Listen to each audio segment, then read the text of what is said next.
কোনো একটা জায়গায় চান্স পাওয়ার পরে আসলে যে অনুভূতিটা হয় সেই অনুভূতিটা তুমি যদি এখন যে ফিল করতে পারো তাহলে হয়তো বা যে এখন দিনে 24 ঘন্টাও পড়তে পারবা।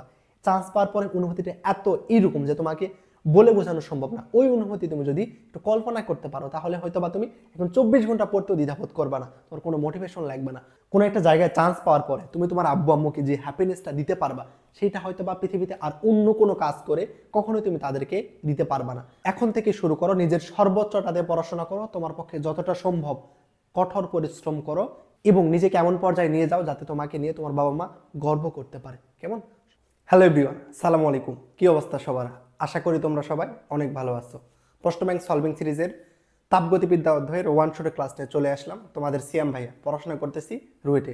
তোমরা যারা আমার এই প্লে লিস্টের আগের ক্লাসগুলো করছো তারা জানো যে এই ভিডিওতে আমরা তাপগতিবিদ্যা অধ্যায়ের প্রশ্ন ব্যাংক থেকে বিগত বছরে যত টাইপের প্রশ্ন আসছে সব টাইপের প্রশ্ন একদম বেসিক সহ থিওরি সহ তোমাকে সুন্দর করে বোঝাই দিব এবং একই সাথে এই অধ্যায়ে যত এমসিকিউ হ্যাক্স, এমসিকিউ ট্রিক্স এবং ক্যালকুলেশন হ্যাক্স আছে সেগুলো তোমাকে শেখাই দেওয়া হবে। এই ক্লাসটা শেষে তোমার কাজ কি হবে? ভাইয়া যেটা পড়াচ্ছে সেটার একটা শর্ট নোট তৈরি করা এবং তোমার কাছে যে প্রশ্ন ব্যাংকটা আছে সেই প্রশ্ন ব্যাংক প্রথম থেকে শেষ পর্যন্ত বুঝে বুঝে সলভ করা। তাহলে ইনশাল্লাহ যে কোনো পরীক্ষায় গিয়ে তুমি একটা ভালো রেজাল্ট করতে পারবা। আর এই প্লে লিস্টটা কমপ্লিট করলে তোমার একই সাথে রাজশাহী বিশ্ববিদ্যালয়, জিএসটি, এগ্রি, খুলনা বিশ্ববিদ্যালয় অর্থাৎ ভার্সিটি এ ইউনিট বলতে যা বোঝায় সবকিছু তোমার কাভার হয়ে যাবে। তোমার যত ভার্সিটি আছে সব ভার্সিটির প্রিপারেশনে কিন্তু কোনোই পার্থক্য নেই। কেমন? সব ভার্সিটির প্রিপারেশন তোমার সেম প্রিপারেশন। জাস্ট তুমি যেখানে পরীক্ষা দিবা, মনে করো তুমি রাজশাহী বিশ্ববিদ্যালয়ে পরীক্ষা দিতে চাচ্ছ, রাজশাহী বিশ্ববিদ্যালয়ের 7 দিন আগে রাজশাহী বিশ্ববিদ্যালয়ের প্রশ্ন ব্যাংক থেকে তুমি ইয়ার ওয়াইজ নিজে নিজে বাসায় বসে পরীক্ষা দিবা। এর আগ পর্যন্ত কি করবা?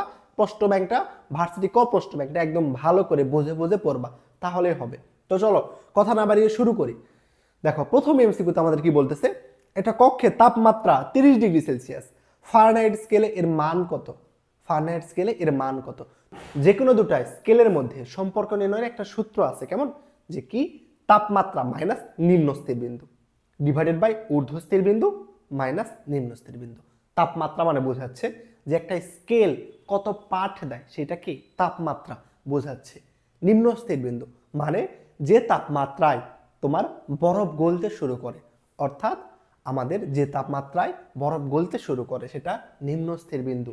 এবং ঊর্ধ্ব স্থির বিন্দু মানে যে তাপমাত্রায় পানি বাষ্পে পরিণত হইতে শুরু করে, অর্থাৎ এটা আমাদের হচ্ছে বয়লিং পয়েন্ট। কেমন? আর আমাদের নিম্ন স্থির বিন্দু কি? যে তাপমাত্রায় কি হয়? বরফ গলতে শুরু করে সেইটা। ওকে, তাহলে এবার তোমাকে চলো তাহলে এবার আমরা সেলসিয়াস, কেলভিন এবং ফারেনহাইট এই তিনটা স্কেলের মধ্যে সম্পর্ক নির্ণয় করব। ওকে, তো সেলসিয়াস স্কেলে নিম্ন স্থির বিন্দু কত বলতো? 0 ডিগ্রি, অর্থাৎ 0 ডিগ্রিতে সেলসিয়াস স্কেলে বরফ কি হয়? পানিতে পরিণত হইতে শুরু করে। এবং সেলসিয়াস স্কেলের আমাদের ঊর্ধ্ব স্থির বিন্দু কত হয়? 100 হয়, তাই না? এবার ফারেনহাইট স্কেলে নিম্ন স্থির বিন্দু কত? 32।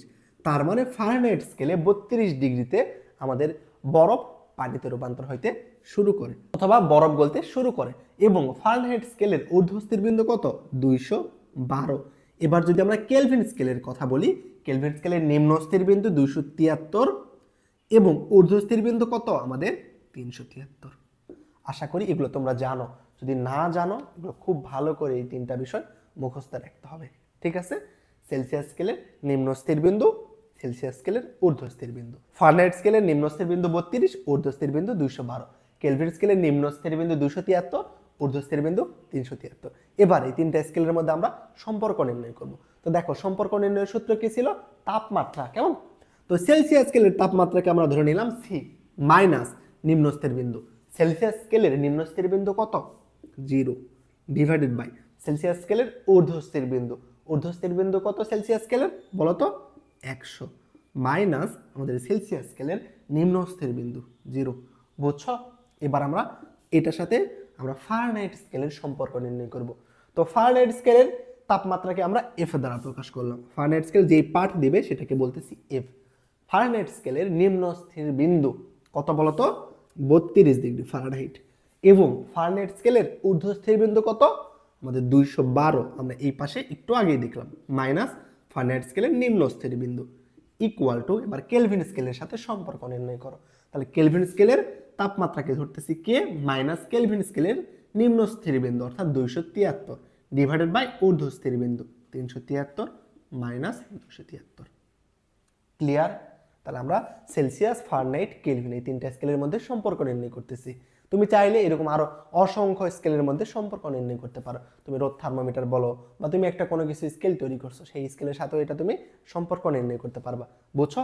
তাহলে নির্ণয় করার জন্য কি করতে হবে? যে কোনো দুটো স্কেলের মধ্যে সম্পর্ক নির্ণয়ের জন্য আমাদের এই সূত্রটা ইউজ করতে হবে। এই ফরম্যাট ইউজ করে যে কোনো দুটো স্কেলের মধ্যে আমরা সম্পর্ক নির্ণয় করতে পারবো। জাস্ট এই তিনটার মধ্যেই যে হবে আরগুলোর মধ্যে যা হবে না এমন না, যে কোনো স্কেলের মধ্যে আমরা এই সম্পর্কটা নির্ণয় করতে পারবো। বুঝছো? তো চলো এবার আমরা এইটাকে একটু সিম্পলিফাই করি। কেমন? এটাকে কি করবে? একটু সিম্পলিফাই করব। কেমনে দেখো, সি থেকে 0 বাদ দিলে কত হবে? সি নিচে 100, তাই না?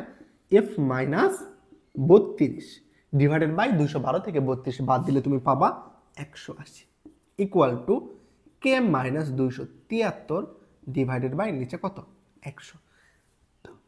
এবার আমি যদি দেখো সবগুলার লবকে 20 দ্বারা কি করি? গুণ করি। লবকে সবগুলার 20 দ্বারা গুণ করবো, তাহলে কি হবে দেখো তো?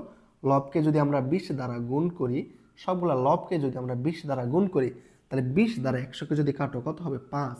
20 দ্বারা যদি 180কে কাটো কত হবে? 9। 20 দ্বারা যদি এই 100কে কাটো তাহলে কত হবে? 5। তাহলে আমরা দেখো তো সম্পর্কটা কি পাচ্ছি, যে c/5 equal to f minus 32 divided by 9 equal to k minus 273 divided by 5। এই সম্পর্কটাই তোমরা মুখস্থ করো যে কি c/5 f minus 32/9 k minus 273/5। এটা আমাদের সেলসিয়াস, ফারেনহাইট এবং কেলভিন স্কেলের মধ্যে সম্পর্ক। এই সম্পর্কটা অবশ্যই মুখস্থ করবা। কই থেকে আসছে জাস্ট দেখে রাখো, এটা তোমার করার প্রয়োজন নাই, কিন্তু এই সম্পর্কটা কি করবা? মুখস্থ রাখবা। এই কই থেকে আসছে এটা কিসের জন্য দেখালাম? কই থেকে আসছে এটা থেকে আমরা আরো কিছু ম্যাথ করতে পারবো। এই টাইপের আমাদের ম্যাথ আসে যে দুটো স্কেলের মধ্যে সম্পর্ক নির্ণয় থেকে অনেক এমসিকিউ আসে। এই জন্য এটা দেখাই দিলাম যে দুটো স্কেলের মধ্যে কিভাবে সম্পর্ক নির্ণয় করে। তো তুমি কি করবা? এই লাস্টের লাইনটা খুব ভালো করে মনে রাখবা। দেখো তো এই প্রথম এমসিকিউতে কি বলতেছে, একটা কক্ষে তাপমাত্রা 30 ডিগ্রি সেলসিয়াস, ফারেনহাইট স্কেলে এর মান কত? অর্থাৎ ফারেনহাইট স্কেলে আমার মান নির্ণয় করতে বলতেছে। কার তাপমাত্রা দেওয়া আছে? Celsius scale. তো আমরা সেলসিয়াস স্কেল এবং ফারেনহাইট স্কেলের মধ্যে সম্পর্ক কি জানি বলো তো? c/5 f minus 32 divided by 9, তাই না? এই সম্পর্কটা আমরা জানি। এবার তোমাকে সেলসিয়াস স্কেলে তাপমাত্রা বলে দিচ্ছে কত? 30। অর্থাৎ সি এর মান যখন তোমার 30 তখন এফ এর মান কত? একদমই ইজি ম্যাথ। ওকে, কি করবা? 5 দ্বারা 30কে কাটো, কত হবে? 6। 9 এই পাশে এসে 6 সাথে গুণ হবে। 6 নং কত হয় বলো তো? 54। এবং মাইনাস 32 এই পাশে আসলে প্লাস 32 ইকুয়াল টু কত? এফ। এখান থেকে আমরা এফ ইকুয়াল টু বলতে পারি, তাহলে এখান থেকে আমরা বলতে পারি 4 আর 2 6, 5 3 8 86 ডিগ্রি। তাহলে ফারেনহাইট স্কেলের তাপমাত্রা কত? 86। অর্থাৎ সেলসিয়াস স্কেল যেই তাপমাত্রাকে 30 দেখাবে, আমাদের ফারেনহাইট স্কেল সেম তাপমাত্রাকে 86 দেখাবে। বুঝছো কি? এই ধরনের এমসিকিউ কিন্তু খুবই সহজ। জাস্ট তুমি সম্পর্ক থেকে মান বসাই দিবা, তাহলেই হবে। এই ধরনের দেখবা অনেক এমসিকিউ আছে তোমাদের। দেখো তো এই এমসিকিউতে কি বলতেছে, কোন তাপমাত্রায় সেলসিয়াস ও ফারেনহাইট স্কেল একই পাঠ দিবে? অর্থাৎ তোমাকে এমন একটা তাপমাত্রা নির্ণয় করতে বলতেছে যেই তাপমাত্রায় সেলসিয়াস এবং ফারেনহাইট সেম পাঠ দিবে। তো সেলসিয়াস এবং ফারেনহাইটের মধ্যে আমরা আগে সম্পর্কটা লিখে নিই। c/5 equal to f minus 32 divided by 9। Okay, তখন বলতেছে এমন একটা তাপমাত্রা নির্ণয় করো যে তাপমাত্রায় সেলসিয়াস এবং ফারেনহাইট আমার কি দিবে? সেম পাঠ দিবে। তাহলে আমরা এখান থেকে বলতে পারি যে সি সমান কত? সি সমান আমরা ধরে নিলাম এক্স এবং এফ সমানও এক্স। অর্থাৎ আমরা ধরে নিলাম যে সেলসিয়াস এবং ফারেনহাইট আমার এক্স ডিগ্রিতে কি দিবে? সেম পাঠ দিবে। ক্লিয়ার? তাহলে আমরা এখানে জাস্ট এবার মান বসাই দিব। সি এর জায়গায় বসাই দিবা এক্স এবং ডিভাইড বাই 5। এফ এর জায়গায় বসাই দিবা এক্স মাইনাস 32 ডিভাইডেড বাই 9। এই ক্যালকুলেশন আশা করি তোমরা করতে পারবা। কি করবা? 9 দ্বারা এক্স কে গুণ করবা। 9x equal to 5x minus 160। তাহলে কি করবা? এই পাশ থেকে এবার 9x কে এই পাশে নিয়ে আসবা। নিয়ে আসলে কত হবে? x এর মান দেখবা বের হচ্ছে মাইনাস 40 ডিগ্রি। x এর মান কত বের হবে? Minus 40 degree. তার মানে বুঝলাম আমাদের মাইনাস 40 ডিগ্রিতে সেলসিয়াস স্কেল যেই পাঠ দেয়, ফারেনহাইট স্কেলও আমাদের সেম পাঠ দিবে। এই এমসিকিউ যে কতবার আসছে তার ঠিক ঠিকানা নেই। কেমন? তো এমসিকিউটা কি করবা? এটা মনে রাখবা। আমি বলবো এটা মুখস্থ করবা যে সেলসিয়াস এবং ফারেনহাইট স্কেল কত ডিগ্রিতে আমাদের সেম পাঠ দেয়। কততে? মাইনাস 40-এ সেলসিয়াস এবং ফারেনহাইট আমাদের সেম পাঠ দেয়। ওকে, এখান থেকে তোমার আরেকটা এমসিকিউ আসতে পারে, যেমন সেলসিয়াস এবং ফারেনহাইট কত ডিগ্রিতে সেম পাঠ দেয়। সেম ভাবে তোমাকে বলা হতে পারে কেলভিন এবং ফারেনহাইট কত ডিগ্রিতে সেম পার্ট দিবে, কেলভিন এবং ফারেনহাইট কত ডিগ্রিতে সেম পার্ট দেয় এইটা তোমরা বের করবা। কেমন? এটা দেখবা বের হচ্ছে 574.25 কেলভিন। কত? 574.25। তো সেলসিয়াস এবং ফারেনহাইট দেয় -40-এ, ফারেনহাইট এবং কেলভিন দেয় কততে? 574.25 কেলভিনে। এটা ভালো করে মনে রাখবা, এই দুইটা মনে রাখার চেষ্টা করবা। কেমন? আরেকটা বিষয়, যখন তোমাকে তাপমাত্রার পার্থক্য বলা হবে তখন কি মনে রাখবা যে আমাদের সূত্র তখন হয় ΔC/5 = ΔF/9 = ΔK/5। কেমন?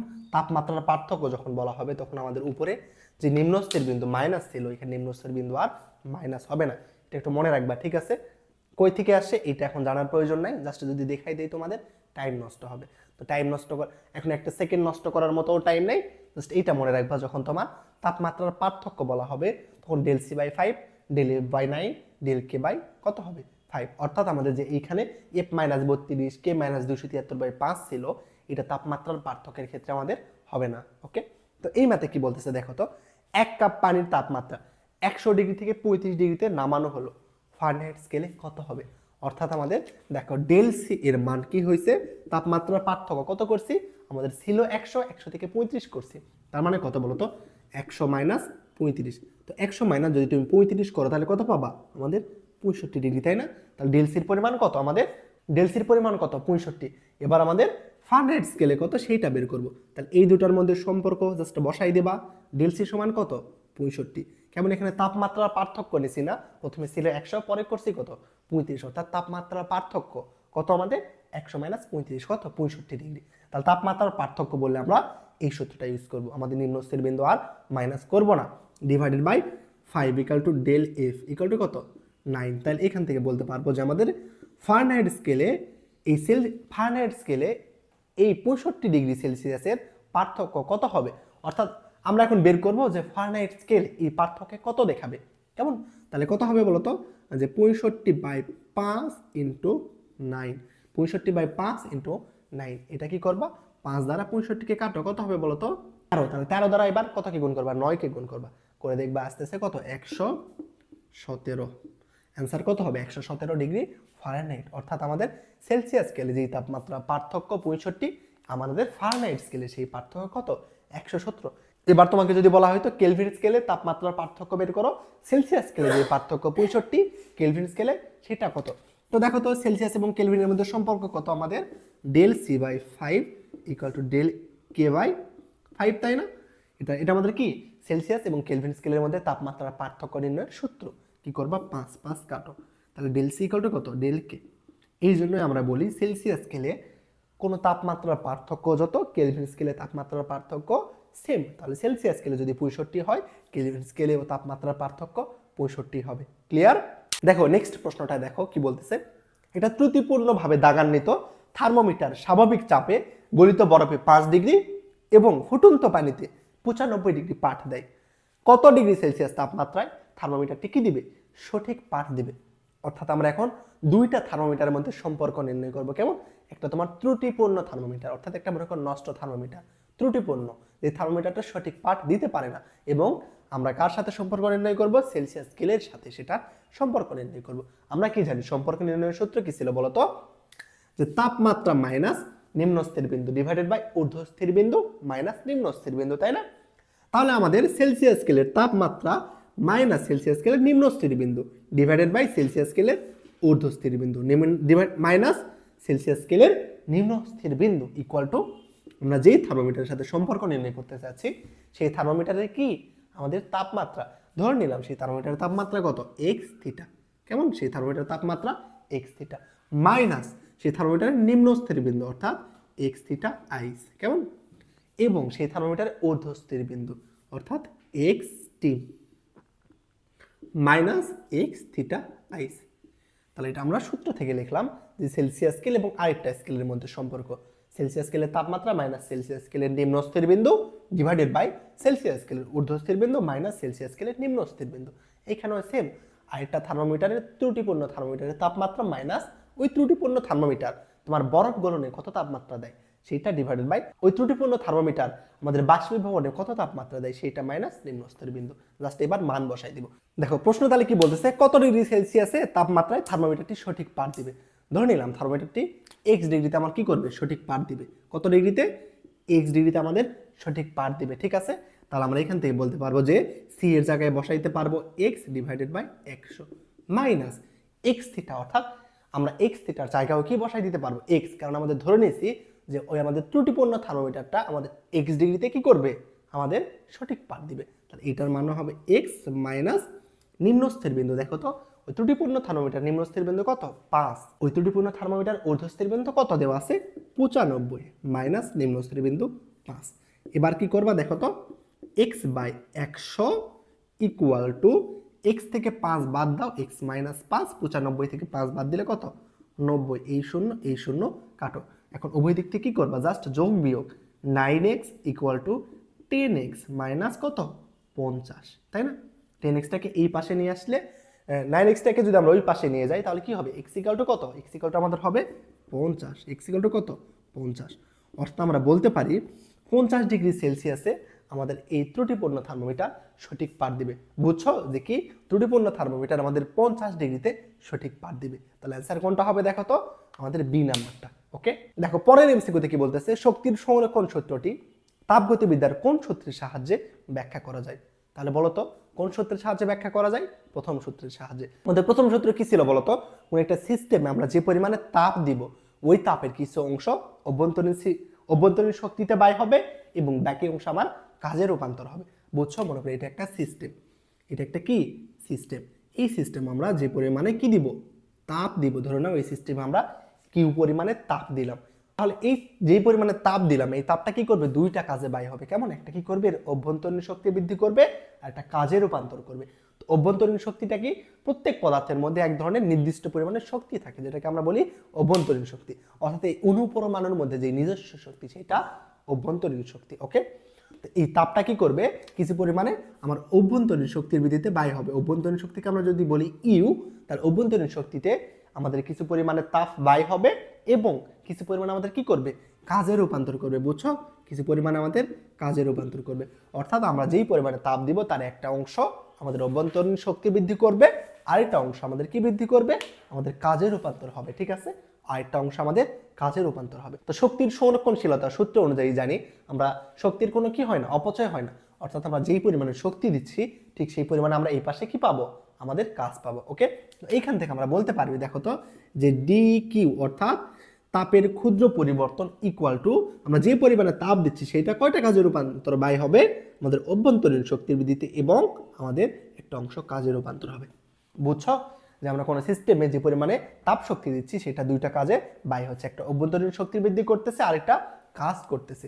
ক্লিয়ার? তাহলে দেখো আমার পরের শক্তি এবং আগের শক্তি কি সেম। তাহলে শক্তির সংরক্ষণশীলতা তো এইটাই ছিল যে শক্তি সৃষ্টি বা ধ্বংস করা যায় না, কেবল জাস্ট এক জায়গা থেকে আরেক জায়গায় রূপান্তর করা যায়। অর্থাৎ এখানে আমাদের শক্তির কোনোই ব্যয় হচ্ছে না। বুঝছো কি? তাহলে আমরা কি হবে অ্যান্সারটা, তাহলে অ্যান্সার এখানে আমাদের হবে কি, প্রথম সূত্র থেকে আমরা বলতে পারি শক্তির সংরক্ষণশীলতা। ক্লিয়ার? চলো পরেরটা দেখি। আচ্ছা, নেক্সট এমসিকিউতে কি বলতেছে দেখো তো, সম আয়তন প্রক্রিয়ায় সিস্টেম কর্তৃক গৃহীত তাপ কিউ হইলে অন্তস্থ শক্তির বৃদ্ধির পরিমাণ কি হবে। আচ্ছা বলো তো, এখানে আমাদের কয় ধরনের প্রক্রিয়া আছে, এখানে আমাদের 4 ধরনের প্রক্রিয়া আছে, তাই না? কয় ধরনের, 4 ধরনের প্রক্রিয়া। কি কি প্রক্রিয়া দেখো আমরা একটু দেখার চেষ্টা করি। আমাদের মেন সূত্র কি, প্রথম সূত্র D Q equal to D U plus D W, এটা আমাদের তাপগতিবিদ্যার প্রথম সূত্র থেকে এটা আমরা লিখতে পারি। কেমন, এখানে কয়টা প্রক্রিয়া আছে, 4টা প্রক্রিয়া। কেমন, প্রথম প্রক্রিয়াটা কি আমাদের সমষ্ণ প্রক্রিয়া। তো নাম থেকেই বুঝতেছে যে কি সমষ্ণ, অর্থাৎ যে এখানে আমাদের সমান উষ্ণ, উষ্ণ মানে কি তাপমাত্রা স্থির থাকবে, অর্থাৎ সমষ্ণ প্রক্রিয়া সেইটাই যে প্রক্রিয়ায় তাপমাত্রা ফিক্সড থাকে। মনে রাখবা সম উষ্ণ, নাম থেকে বুঝতেছি তাপমাত্রা ফিক্সড, সম উষ্ণ সমান পরিমাণ উষ্ণ, অর্থাৎ এখানে কি স্থির থাকবে বলতো, এখানে আমাদের মনে রাখবা যে কি স্থির, টি স্থির। সমষ্ণ প্রক্রিয়ায় কি স্থির, আমাদের টি স্থির থাকবে। ক্লিয়ার? সমষ্ণ প্রক্রিয়ায় আমাদের টি স্থির থাকবে। তো তাপমাত্রা যদি স্থির থাকে তাহলে বলতো কোন সিস্টেমের অভ্যন্তরীণ শক্তি কি বৃদ্ধি হতে পারবে? পারবে না। কিন্তু কিসের জন্য দেখো তো, অভ্যন্তরীণ শক্তি কি, যে কোনো একটা পদার্থের মধ্যে যে অণু পরমাণুর জন্য তাদের মধ্যে যে নির্দিষ্ট শক্তি থাকে সেইটা। ঠিক আছে, অণুপরমাণুর মধ্যে যে নির্দিষ্ট শক্তি থাকে সেইটা। তো এই অণুপরমাণুগুলো কি করতেছে বলতো, ছোটাছুটি করতেছে, তাই না? তার মানে এদের মধ্যে একটা শক্তি আছে, আমরা বলতে পারি এদের মধ্যে গতি শক্তি আছে। তো এই সিস্টেমের তাপমাত্রা যদি আমরা বাড়াই, তাপমাত্রা যদি বাড়ায়, অণুগুলো কি করবে বলতো, আরো বেশি জোরে ছোটাছুটি করবে, তাই না? তাহলে আমরা বলতে পারবো তাপমাত্রা বাড়াইলে এই সিস্টেমের অভ্যন্তরীণ শক্তি কি হবে, বৃদ্ধি পাবে। বুঝতেছো? তাপমাত্রা যদি কমায়, অণুপরমাণুগুলো কি করবে, আরো স্লো কি করবে একে অপরের। আমরা যদি তাপমাত্রা কমাই তাহলে সেম ভাবে কি হবে, অণুগুলো আরো স্লো চলাচল করবে, যার ফলে এর কি হবে, অভ্যন্তরীণ শক্তি হ্রাস পাবে। তো এখন যদি আমরা তাপমাত্রা না চেঞ্জ করি, অর্থাৎ তাপমাত্রা যদি ফিক্সড রাখি, তাহলে কোনোভাবে এই অণুপরমাণুর গতি কি হ্রাস বা বৃদ্ধি হওয়া সম্ভব না, সম্ভব না। এই জন্য বলতে পারি তাপমাত্রা যদি স্থির থাকে তাহলে সেই সিস্টেমের অভ্যন্তরীণ শক্তি কি হয়, কোনো পরিবর্তন হয় না। তো পরিবর্তন হয় না মানে আমরা বলতে পারি অভ্যন্তরীণ শক্তি ডিইউ এর মান হবে 0।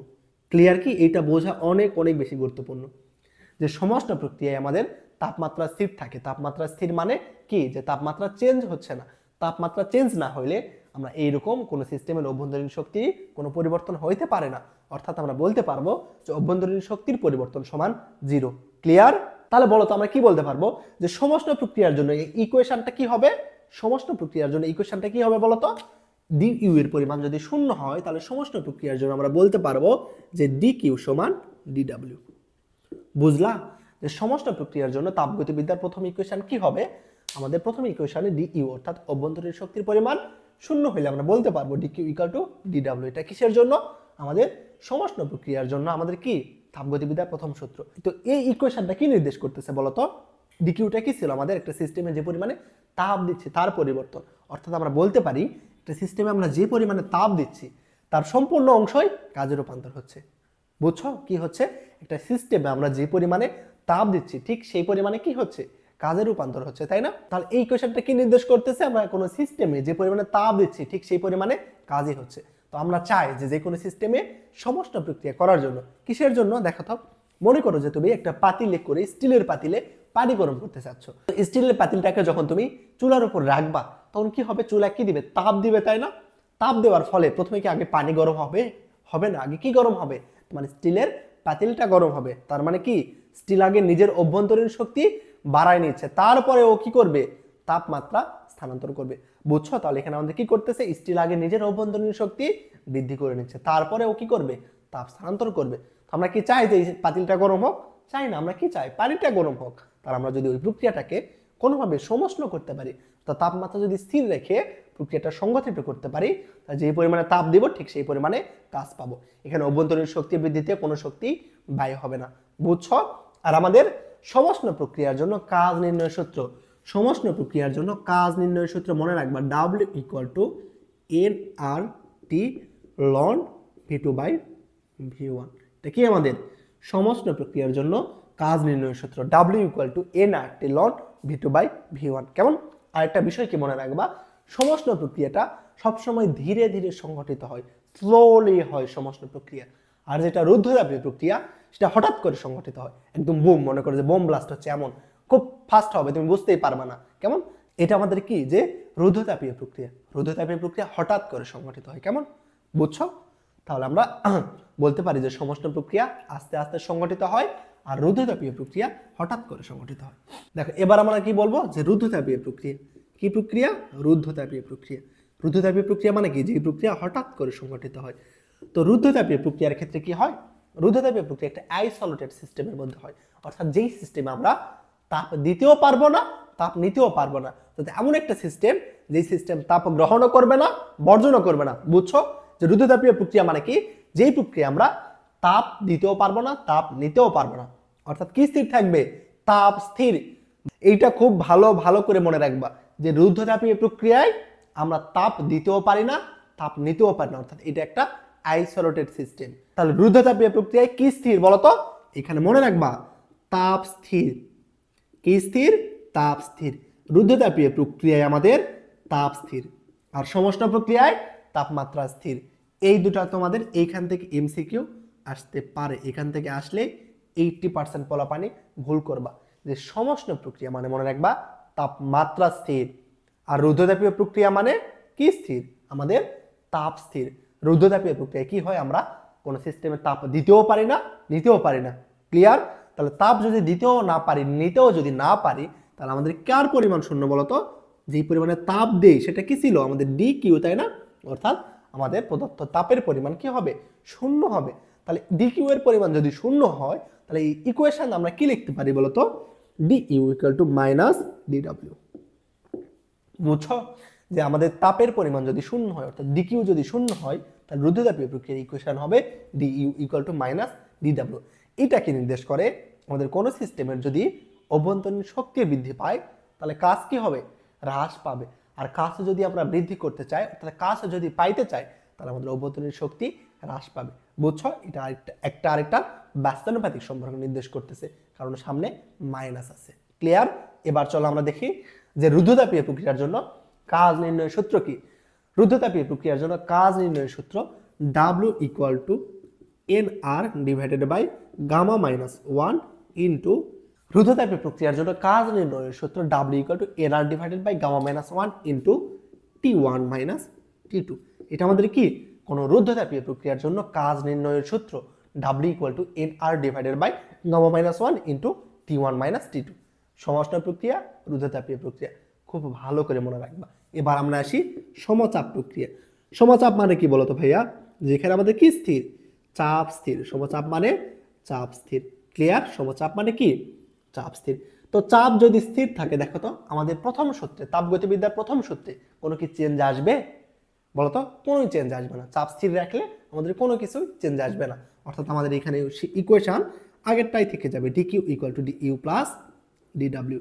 তো এইখানে আমাদের কাজ নির্ণয়ের সূত্র ডি ডাব্লিউ সমান হয় আমাদের পি ডেল ভি। বুঝছো? আমাদের কাজ নির্ণয়ের সূত্র কি? P del V. কিসের জন্য? সমচাপ প্রক্রিয়ার জন্য কাজ নির্ণয়ের সূত্র পি ডেল ভি। এবার আসো সময় আয়তন প্রক্রিয়া। সময় আয়তন মানে কি স্থির? বলো। আয়তন স্থির। সময় আয়তন মানে আয়তন স্থির। তো আমাদের যদি আয়তন স্থির থাকে, অর্থাৎ বলতো আমাদের আয়তন যদি স্থির থাকে, তাহলে কাজের পরিমাণ কি হবে? শূন্য, তাই না? এখানে দেখো কাজ সমান কি? P del V. তো আয়তন পরিবর্তন যদি তোমার 0 হয়, এটার পরিমাণ যদি 0 হয়, তাহলে কাজের পরিমাণ কি হবে? শূন্য হবে। তাহলে আমরা বলতে পারি সম আয়তন প্রক্রিয়ায় আয়তন যেহেতু স্থির, কাজের পরিমাণ শূন্য। কাজের পরিমাণ শূন্য হইলে দেখো তো ইকুয়েশন কি হয়? D Q equal to D U. বুঝলা? যে আমাদের যদি কি হয়? সম আয়তন প্রক্রিয়া আমাদের আয়তন কি থাকে? স্থির থাকে। আয়তন স্থির থাকলে কাজের পরিমাণ কি হবে? শূন্য হবে। তো আয়তন স্থির থাকলে কাজের পরিমাণ যদি শূন্য হয়, তাহলে আমাদের এই ইকুয়েশন কি হবে? D Q equal to D U. অর্থাৎ আমরা যে পরিমাণে তাপ দিব, সেই সম্পূর্ণ তাপ সিস্টেম তার কেবল অভ্যন্তরীণ শক্তিতেই ব্যয় হবে, এক্সট্রা কোনো আমরা কাজ পাবো না। বুঝছো? আয়তন স্থির থাকলে আমরা কাজ পাবো না, কিন্তু যে তাপ দিব সেটা জাস্ট অভ্যন্তরীণ শক্তি বৃদ্ধি করবে। ক্লিয়ার? ক্লিয়ার? কি বললাম? এই চারটা প্রক্রিয়া খুব ভালো করে মনে রাখবা। এগুলোর এইটাই তোমার মেইন বেসিক, তাপগতিবিদ্যার মেইন বেসিক এইটাই, যে প্রক্রিয়াটা যখন সমষ্ট প্রক্রিয়া। সমষ্ট মানে কি? তাপমাত্রা স্থির, সম উষ্ণ। মনে রাখবা, তাপমাত্রা স্থির। রুদ্ধতাপীয় প্রক্রিয়া মানে যেই প্রক্রিয়া আমরা তাপ দিতেও পারি না, নিতেও পারি না, অর্থাৎ যেই সিস্টেমটা আইসোলেটেড, ও কারণ থেকে তাপ নিবেও না, ও দিবেও না। বুঝছো? মানে ও নিরাসক্ত, ও কাউকে তাপ দিবেও না, নিবেও না। তাহলে সেই প্রক্রিয়াটাকে বলবো কি? রুদ্ধতাপীয় প্রক্রিয়া। অর্থাৎ রুদ্ধতাপীয় প্রক্রিয়া আমাদের তাপ স্থির। সমষ্ণ প্রক্রিয়ায় তাপমাত্রা স্থির। তো তাপমাত্রা যদি স্থির থাকে, কোনো সিস্টেমের অভ্যন্তরীণ শক্তির পরিবর্তন হইতে পারে? পারে না। এই জন্য ডি ইউ এর পরিমাণ শূন্য। তো ডি ইউ এর পরিমাণ যদি শূন্য হয়, তাহলে আমাদের তাপগতিবিদ্যার প্রথম সূত্র কি হয়? D Q equal to D W. অর্থাৎ যে পরিমাণে আমরা তাপ দেই, সেই পরিমাণে কাজ পাই। এবং সমষ্ণ প্রক্রিয়ার জন্য কাজ নির্ণয়ের সূত্র W ইকুয়াল টু NRT লন V2 বাই V1। এবং রুদ্ধতাপীয় প্রক্রিয়ায় তাপ স্থির। তাপ স্থির মানে কি? কিউ এর পরিমাণ শূন্য, ডি কিউ ইকুয়াল টু কত? শূন্য। ডি কিউ যদি শূন্য হয়, তাহলে আমরা তাপগতিবিদ্যার প্রথম সূত্র থেকে লিখতে পারি D U equal to minus D W. অর্থাৎ কাজ যদি পজিটিভ হয়, আমাদের অভ্যন্তরীণ শক্তি কি হবে? হ্রাস পাবে। আমাদের রুদ্ধতাপীয় প্রক্রিয়ায় কাজ নির্ণয়ের সূত্র W equal to NR divided by gamma minus 1 into T1 minus T2। বুঝছো? এবং আমরা আসি সমচাপ প্রক্রিয়া। সমচাপ প্রক্রিয়া মানে কি? আমাদের যেই প্রক্রিয়ায় চাপ স্থির থাকে। সমচাপে কি স্থির থাকে? চাপ স্থির থাকে। আচ্ছা, সমচাপ মানে কি? যে প্রক্রিয়ায় আমাদের চাপ স্থির থাকে, অর্থাৎ যে প্রক্রিয়ায় চাপ স্থির থাকে তাকে বলি আমরা সমচাপ প্রক্রিয়া। ওকে? তো সমচাপ প্রক্রিয়ায় আমাদের কোনো কি চেঞ্জ হবে? ইকুয়েশন কোনোই চেঞ্জ হবে না। তাহলে সমচাপ প্রক্রিয়া আমাদের প্রথম সূত্র যেমন ছিল তেমনই থাকবে। সমচাপ প্রক্রিয়ায় কাজ নির্ণয়ের সূত্র DW = P ΔV। সম আয়তন যেখানে আয়তন স্থির। আয়তন যদি স্থির থাকে অর্থাৎ আয়তনের পরিবর্তন শূন্য হইলে কাজ কত হবে? শূন্য। কাজ শূন্য হইলে dq ইকুয়াল টু du, অর্থাৎ যে পরিমাণে তাপ দিব ঠিক সেই পরিমাণে আমাদের অভ্যন্তরীণ শক্তি বৃদ্ধিতে ব্যয় হবে। তাহলে এবার এই এমসিকিউটার দিকে একটু তাকাও তো, যে কি বলতেছিল, সম আয়তন প্রক্রিয়ায় সিস্টেম কর্তৃক গৃহীত তাপ কিউ হলে অন্তঃস্থ শক্তির পরিমাণ কত হবে? বুঝছো যে সম আয়তন প্রক্রিয়ায় সিস্টেম কর্তৃক গৃহীত তাপ কিউ হইলে অন্তঃস্থ শক্তির পরিবর্তনের পরিমাণ কি হবে? সম আয়তন মানে কি বলতো? ডিডাব্লিউর পরিমাণ কি? শূন্য। তাহলে আমরা কি বলতে পারি? DQ equal to DU. তাহলে দেখো তো এমসিকিউটা কি হবে, আমাদের গৃহীত তাপ যদি কিউ হয় অর্থাৎ আমাদের এই ডি কিউ এর পরিমাণ যদি কিউ হয় তাহলে আমরা ইউ এর পরিমাণ কি থাকবে? ইউ, এবং ডিডাব্লিউ কত? শূন্য। অর্থাৎ আমরা বলতে পারবো যে আমাদের অভ্যন্তরীণ শক্তির পরিমাণ হবে যেই পরিমাণে তাপ দেই সেইটাই, তাই না? তাহলে অ্যান্সার কোনটা হবে? কিউ নাম্বারটা। ক্লিয়ার কি? দেখো তো পরের প্রশ্নে কি বলতেছে, একটা আদর্শ গ্যাস একটা তাপ অন্তরকের আবরণযুক্ত দৃঢ় পাত্রে শূন্য মাধ্যমে প্রসারিত করা হলো, ফলে নিম্নের কোনটি ঘটে? তাপ অন্তরক পদার্থ মানে কি বলতো? যার মধ্যে দিয়ে তাপ যাবেও না আসবেও না, অর্থাৎ সে একটা নিরাসক্ত, অর্থাৎ সেই সিস্টেমটা কি? আইসোলেটেড। কোন সিস্টেম যদি তাপ গ্রহণও না করে বর্জনও না করে তাহলে আমাদের কি হয় বলতো? ডিকিউ এর পরিমাণ কি? শূন্য হয়। বুঝছো? তাহলে এটা কি প্রক্রিয়া? এটা আমাদের রৌদ্রতাপীয় প্রক্রিয়া। তো দেখো তো এইখানে যদি ডিকিউ এর পরিমাণ শূন্য হয় আমরা কি বলতে পারবো? ডিইউ ইকুয়াল টু কত? মাইনাস ডিডাব্লিউ, তাই না? DU equal to minus DW, তাই না? তো সিস্টেমটা এবার দেখো তো কি করতেছি আমরা? সিস্টেমটা প্রসারিত করতেছি, তার মানে কি? আমরা কাজের পরিমাণ বাড়াচ্ছি। তো কাজের পরিমাণ যদি বাড়ায় তাহলে অভ্যন্তরীণ শক্তি কি হবে দেখো তো? হ্রাস পাবে, তাই না? কারণ আমরা কি দেখতেছি? অভ্যন্তরীণ শক্তির সাথে কাজের সম্পর্ক কি? ব্যস্তানুপাতিক। তোমরা তো বলবা যে ভাই সেম পজিশনে আছে, তাহলে তো সমানুপাতিক হওয়ার কথা ছিল।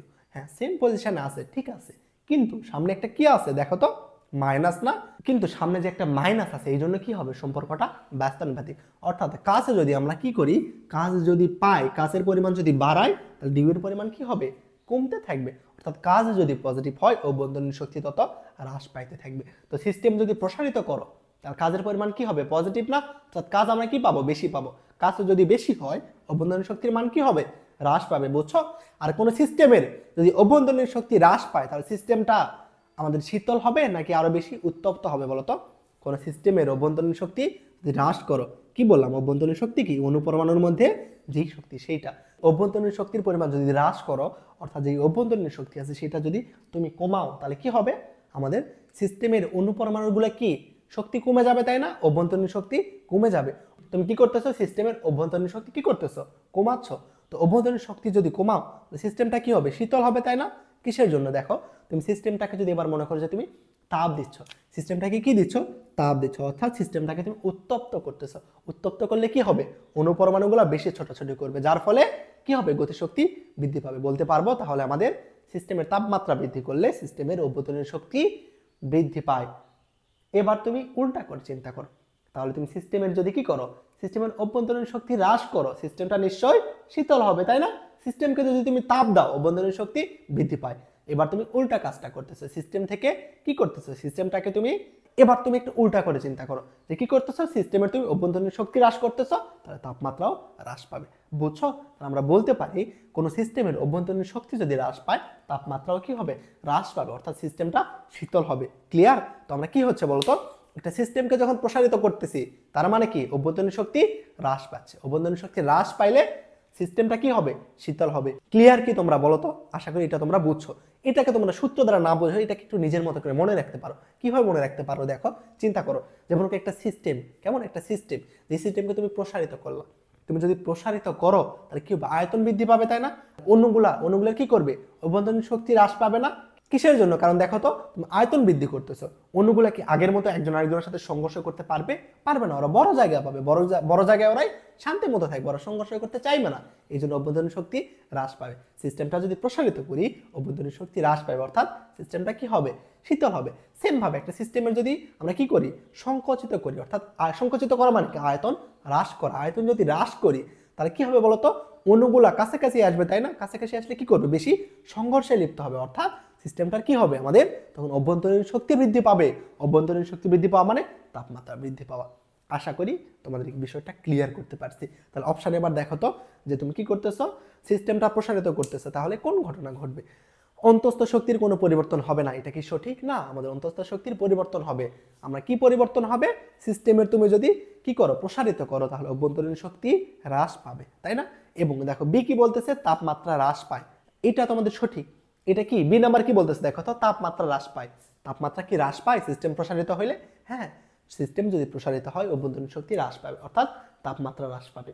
তারপরে দেখো তো সি নাম্বার, তাহলে অ্যান্সারটা কত? B number. এবং সি এবং ডি হচ্ছে না কিসের জন্য, এটাও তোমার বুঝতে হবে। সিতে কি বলতেছে, চাপের কোনো পরিবর্তন হয় না। দেখো তো আমাদের চাপের পরিবর্তন হবে, এই সিস্টেমে কিন্তু চাপের পরিবর্তন হবে, কারণ এখানে আমাদের কি চাপ ফিক্সড না, চাপের পরিবর্তন হতেই পারে। সিস্টেমে কি দশার পরিবর্তন হবে, চিন্তা করো তো, যেটা কি ছিল, মনে হয় গ্যাস ছিল, গ্যাসের আয়তন বৃদ্ধি করছে, ওটা কি তরল হবে? হবে না, তাহলে অ্যান্সার কি হবে আমাদের? B number. ক্লিয়ার?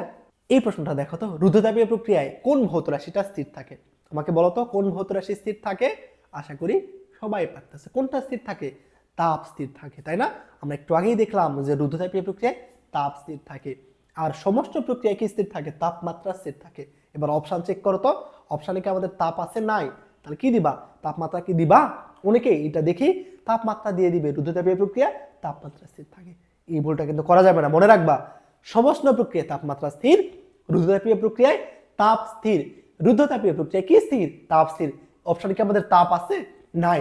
কিন্তু দেখো আমরা এনট্রপি, এনট্রপি সমান আমরা লিখতে পারি DS equal to DQ by T, এবং এটা আমাদের এনট্রপি নির্ণয়ের সূত্র। এনট্রপিকে ডিএস দ্বারা প্রকাশ করতেছি, entropy DS equal to DQ by T. এনট্রপিটা কি আমাদের বিশৃঙ্খলার মাত্রা, মনে রাখবা। তার এনট্রপি সমান আমরা লিখতে পারি ডিকিউ বাই টি। আমরা কি জানি বলতো, প্রক্রিয়াটা যদি রুদ্ধতাপীয় হয় তাহলে কি স্থির থাকে? তাপ স্থির থাকে। তো তাপ যদি স্থির থাকে, অর্থাৎ ডিকিউ এর পরিমাণ যদি শূন্য হয়, শূন্য বাই টি, তাহলে কত হচ্ছে? শূন্য। অর্থাৎ আমরা বলতে পারবো যে আমাদের এনট্রপির পরিবর্তন কি হবে? শূন্য হবে। অর্থাৎ রুদ্ধতাপীয় প্রক্রিয়ায় এনট্রপির পরিবর্তন কত? শূন্য। বুঝছো যে রুদ্ধতাপীয় প্রক্রিয়া আমাদের কি স্থির? তাপ স্থির থাকে। তাপ যেমন স্থির থাকে, তাপ যদি স্থির, ডিকিউ এর পরিমাণ যদি শূন্য হয়, তাহলে আমরা বলতে পারবো যে এনট্রপিও কি থাকে? স্থির থাকে। বুঝছো, রুদ্ধতাপীয় প্রক্রিয়ায় তাপও স্থির, এনট্রপিও স্থির। তো তাপ নাই তো কি হয়েছে, আমার তো এনট্রপি আছে, তাই না? অ্যান্সার কোনটা হবে? C number. এই এমসিকিউটা অনেক অনেক বেশি গুরুত্বপূর্ণ এবং কনসেপচুয়াল। এই একটা এমসিকিউ ক্লিয়ার করলে এখান থেকে তোমার আরো 3-4টা এমসিকিউ হয়ে যাচ্ছে। কিন্তু গামা এর মান 1.67, গ্যাস অণু কত পারমাণবিক? এটা তোমাদেরকে আমি 10 নম্বর অধ্যায়ে দেখাইছি যে গ্যাসটা যদি 1 পারমাণবিক হয় তাহলে সেটার কি হয় বলতো? গামা এর মান কত? 1.67। গ্যাসটা যদি 3 পারমাণবিক হয়, 3 মানে কত? 3। কেমনে মনে রাখতে বলছিলাম? 3 হইলে কত? 1.33। গ্যাসটা যদি দ্বি পারমাণবিক হয়, গামা এর মান কত? দ্বি মানে 2, তাহলে দশমিকের পরে 2 এর দ্বিগুণ অর্থাৎ 4 হবে। তাহলে বলতে পারবো দ্বিপারমাণবিক গ্যাসের জন্য গামা এর মান 1.40। তাহলে অ্যান্সারটা কোনটা হবে? এ নাম্বার 1। ক্লিয়ার? আরেকটা বিষয় যে তোমরা কিন্তু এখন জাস্ট একদম লাস্ট পর্যায়ে আসছো, কেমন লাস্ট পর্যায়ে আসছো, তো নিজের সর্বোচ্চটা দিয়ে পড়াশোনা করো। তোমার কিন্তু এইটাই শেষ সুযোগ, এইটাই কিন্তু শেষ সুযোগ, যে তোমার এখনো কোথাও চান্স হয় নাই, তোমার জীবনে এইটাই শেষ সুযোগ। নেক্সট 1 থেকে 1.5 মাস যদি নিজের সর্বোচ্চটা দিয়ে পড়ো, তাহলে ইনশাল্লাহ তুমি চান্স পাবা। একটা বিষয় চিন্তা করো তো, যে তুমি কোথাও চান্স পাও নাই, এর মানে কিন্তু তোমার প্রিপারেশনে অবশ্যই ঘাটতি আছে। তুমি ফিজিক্সের কথাই চিন্তা করো, যে ফিজিক্স তুমি ভেক্টর অধ্যায় যতবার পড়ছো, বা ভেক্টর অধ্যায় তোমার যেরকম আয়ত্ত আছে, বাকি অধ্যায়গুলো কি সেভাবে আছে? তোমার ভেক্টরের মতো কি তাপগতিবিদ্যা তুমি পারো? ভেক্টর অধ্যায়টা তোমার যেভাবে আয়ত্ত আছে সেভাবে কি তোমার পর্যায়বৃত্ত গতিটা আছে বা চলদরিতা আছে? নাই কিন্তু। অর্থাৎ তুমি ভেক্টর প্রথম দিকে যে অধ্যায়টা যেভাবে পড়ছো বা যতবার পড়ছো, বাকি অধ্যায়গুলো কিন্তু তুমি পড়ো নাই, কারণ তুমি কি রেগুলারিটি মেনটেন করো না। একদিন পড়তেছো, আরেকদিন ভালো লাগতেছে না, পড়তেছো না। এটা করলে হবে না, তোমার রেগুলারিটি মেনটেন করতে হবে। তুমি একাডেমিকে যদি 10 দিনও পড়ে না থাকো, 10 দিন না পড়লেও তোমার যতটুকু পিছাই যাইতা, এই অ্যাডমিশনে যদি তুমি 1 ঘন্টা না পড়ো, তাহলে তার চেয়ে অনেক বেশি পিছাই যাবা। কেমন? তো অ্যাডমিশন টাইমে অনেক অনেক বেশি পড়াশোনা করতে হবে। প্রতিদিন পারলে 15 থেকে 16 ঘন্টা সবাই পড়াশোনা করবা। কত ঘন্টা? 15 থেকে 16 ঘন্টা পড়াশোনা করবা। কেমন? তোমরা অনেকেই মোটিভেশন খোঁজো, তো এই অ্যাডমিশন টাইমে এসে মোটিভেশন খোঁজার মতো টাইম নেই। তুমি তোমার আব্বু আম্মুর কথা একবার চিন্তা করো, কেমন? তাহলে তুমি মোটিভেশন অটোমেটিক খুঁজে পাবা। তুমি যেই চেয়ারটাতে বসে আসো সেইখানে তুমি একা বসে নেই, তুমি তোমার বাবা মায়ের স্বপ্নকে নিয়ে বসে আসছো। তুমি কি করতেছো প্রতি মুহূর্তেই? যে ফেসবুকিং বা ইউটিউবিং বা ঘুমায়ে তুমি জাস্ট কি করতেছো? টাইম নষ্ট করতেছো। আর কি, তোমার বাবা মার সেই স্বপ্নগুলোকে ভেঙে চুরমার করে দিচ্ছ। শুধু বাবা মার না, তোমারও তো একটা স্বপ্ন আছে, তোমার একটা জীবন আছে, তাই না? তুমি একটা ভালো জায়গায় না চান্স পাও, তাহলে কি করবা বলো তো? বলতেছি না যে কোনো একটা জায়গায় চান্স পাইলেই তুমি ভালো কিছু করতে পারবা, না পাইলে করতে পারবা না, এমন বিষয়টা না। তবে বলো তো, তোমার বাবা মা তোমার থেকে কি চায়? তুমি যখন যেটা চাচ্ছ তোমাকে তখন সেইটাই দিচ্ছে, তোমার কোনো কিছুর কমতি রাখে নাই। তোমার থেকে তারা এইটা চায় যে তুমি একটা ভালো ভার্সিটিতে পড়বা, পরে জব করবা, তাদের টাকা দিবা, তারা কি এইটা চায়? তারা কিন্তু এইটা চায় না। তারা এইটাই চায় যে তুমি একটা ভালো জায়গায় পড়বা এবং তোমাকে নিয়ে তোমার বাবা মা গর্ব করবে, গর্ব করে বলবে যে আমার ছেলেটা বা আমার মেয়েটা এই বিশ্ববিদ্যালয়ে পড়ে। তারা এইটুকুই চায় যে তোমরা ভালো করো, তোমরা একটা ভালো জায়গায় যাও। কেমন? তো আশা করি তোমরা এই লাস্ট মুহূর্তে এসে নিজের সর্বোচ্চটা দিবা। কোনো একটা জায়গায় চান্স পাওয়ার পরে আসলে যে অনুভূতিটা হয়, সেই অনুভূতিটা তুমি যদি এখন যে ফিল করতে পারো, তাহলে হয়তো বা যে এখন দিনে 24 ঘন্টাও পড়তে পারবা। চান্স পাওয়ার পরে অনুভূতিটা এত এইরকম যে তোমাকে বলে বোঝানো সম্ভব না। ওই অনুভূতি তুমি যদি একটু কল্পনা করতে পারো, তাহলে হয়তো বা তুমি এখন 24 ঘন্টা পড়তেও দ্বিধাবোধ করবা না, তোমার কোনো মোটিভেশন লাগবে না। কোনো একটা জায়গায় চান্স পাওয়ার পরে তুমি তোমার আব্বু আম্মুকে যে হ্যাপিনেসটা দিতে পারবা, সেটা হয়তো বা পৃথিবীতে আর অন্য কোনো কাজ করে কখনোই তুমি তাদেরকে দিতে পারবা না। এখন থেকে শুরু করো, নিজের সর্বোচ্চটাতে পড়াশোনা করো, তোমার পক্ষে যতটা সম্ভব কঠোর পরিশ্রম করো এবং নিজেকে এমন পর্যায়ে নিয়ে যাও যাতে তোমাকে নিয়ে তোমার বাবা মা গর্ব করতে পারে। কেমন? এই প্রশ্নে কি বলতেছে দেখো তো একটু। কোন সিস্টেম পরিবেশ থেকে 800 জুল তাপশক্তি শোষণ করায় এর অন্তস্থ শক্তি 500 জুল বৃদ্ধি পায়। সিস্টেম দ্বারা পরিবেশের উপর কৃত কাজের পরিমাণ, অর্থাৎ কৃত কাজ নির্ণয় করতে বলতেছে, তাই না? আমার প্রশ্নে কি কি দেওয়া আছে একটু দেখো তো। যে 800 জুল তাপশক্তি কি করতেছি? সিস্টেমে সরবরাহ করতেছি, অর্থাৎ আমাদের এটা কার পরিমাণ? ডিকিউ। ডিকিউ আমাদের কি ছিল? কোন সিস্টেমে যে পরিমাণে তাপ শক্তি সরবরাহ করি বা যে পরিমাণে তাপ শক্তি গ্রহণ করি, সেটা আমাদের কি? ডিকিউ, অর্থাৎ গৃহীত তাপ বা বর্জিত তাপ আমাদের ছিল ডিকিউ। তো আমরা কত তাপ শক্তি শোষণ করতেছি দেখো তো?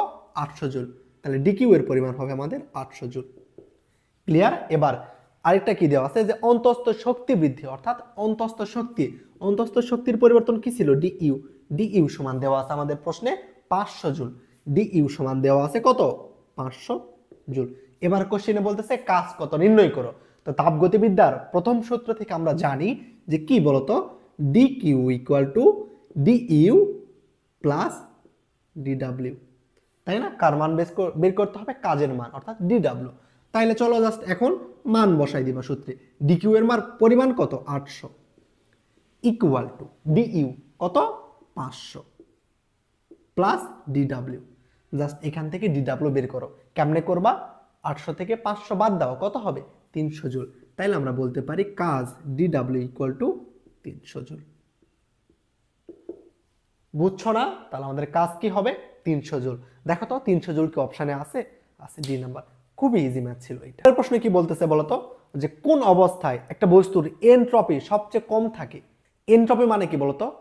বিশৃঙ্খলার মাত্রা, তাই না? তাহলে বলতো কোন অবস্থায় এনট্রপি সবচেয়ে বেশি থাকবে বা কম থাকবে? দেখো, পদার্থ, যেই পদার্থ কঠিন, কঠিন পদার্থের অণুগুলা খুব কাছাকাছি একজন আরেকজনের সাথে কি থাকে? সংযুক্ত থাকে। তরল পদার্থের অণুগুলা একটু দূরে থাকে, আর গ্যাসীয় যেগুলো সেগুলা অনেক বেশি দূরে থাকে, তাই না? তাহলে কি হলো? কঠিন পদার্থের অণুগুলা খুব কাছে থাকে, এই জন্য এদের আন্তঃআণবিক আকর্ষণ বলের মানও কি হয়? অনেক বেশি। তারপরে তরল পদার্থের অণুগুলো একটু দূরে থাকে, গ্যাসীয় পদার্থের অণুগুলা আরো বেশি দূরে থাকে। এবার বলতো তাহলে বিশৃঙ্খলা কোথায় বেশি হবে? বিশৃঙ্খলা কোথায় বেশি হবে? কঠিনে কি বেশি বিশৃঙ্খলা হইতে পারবে? পারবে না। কারণ কি? কঠিন পদার্থের মধ্যে অণুগুলা কি থাকে? একজন আরেকজনের সাথে কি থাকে? লেগে থাকে। এগুলো কি খুব বেশি সংঘর্ষ করতে পারবে নিজে নিজে? পারবে না। কিন্তু তরল পদার্থ বা গ্যাসীয় পদার্থ দেখো তো, অণুগুলা কি থাকে?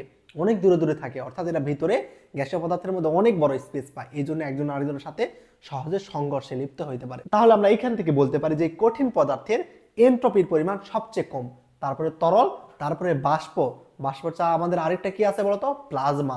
প্লাজমা অবস্থা এনট্রপি সবচেয়ে বেশি। তাহলে কি হইলো? প্লাজমা অবস্থা এনট্রপি সবচেয়ে বেশি, তার চেয়ে একটু কম কে? আমাদের বাষ্প, তার চেয়ে কম তরল, সবচেয়ে কম কঠিন। বুঝছো না? তাহলে অ্যান্সার কোনটা হবে? আমাদের সবচেয়ে কম কঠিন পদার্থে। ক্লিয়ার? এটা দেখো, এই প্রশ্ন দেখো তো, যে ইউ 1415-তে আসছে। এটা কি বলতেছে? তাপগতীয় কোন প্রক্রিয়ায় গ্যাসের মোট তাপের পরিমাণ স্থির থাকে কিন্তু চাপ এবং আয়তনের পরিবর্তন হয়? মোট তাপের পরিমাণ স্থির থাকে। তো বলো তো তাপ স্থির কোন প্রক্রিয়ায় থাকে? কি বলবা? সমষ্ণ প্রক্রিয়ায়। আসলে কি তাই? কি শিখাইলাম তোমাদের বলো তো?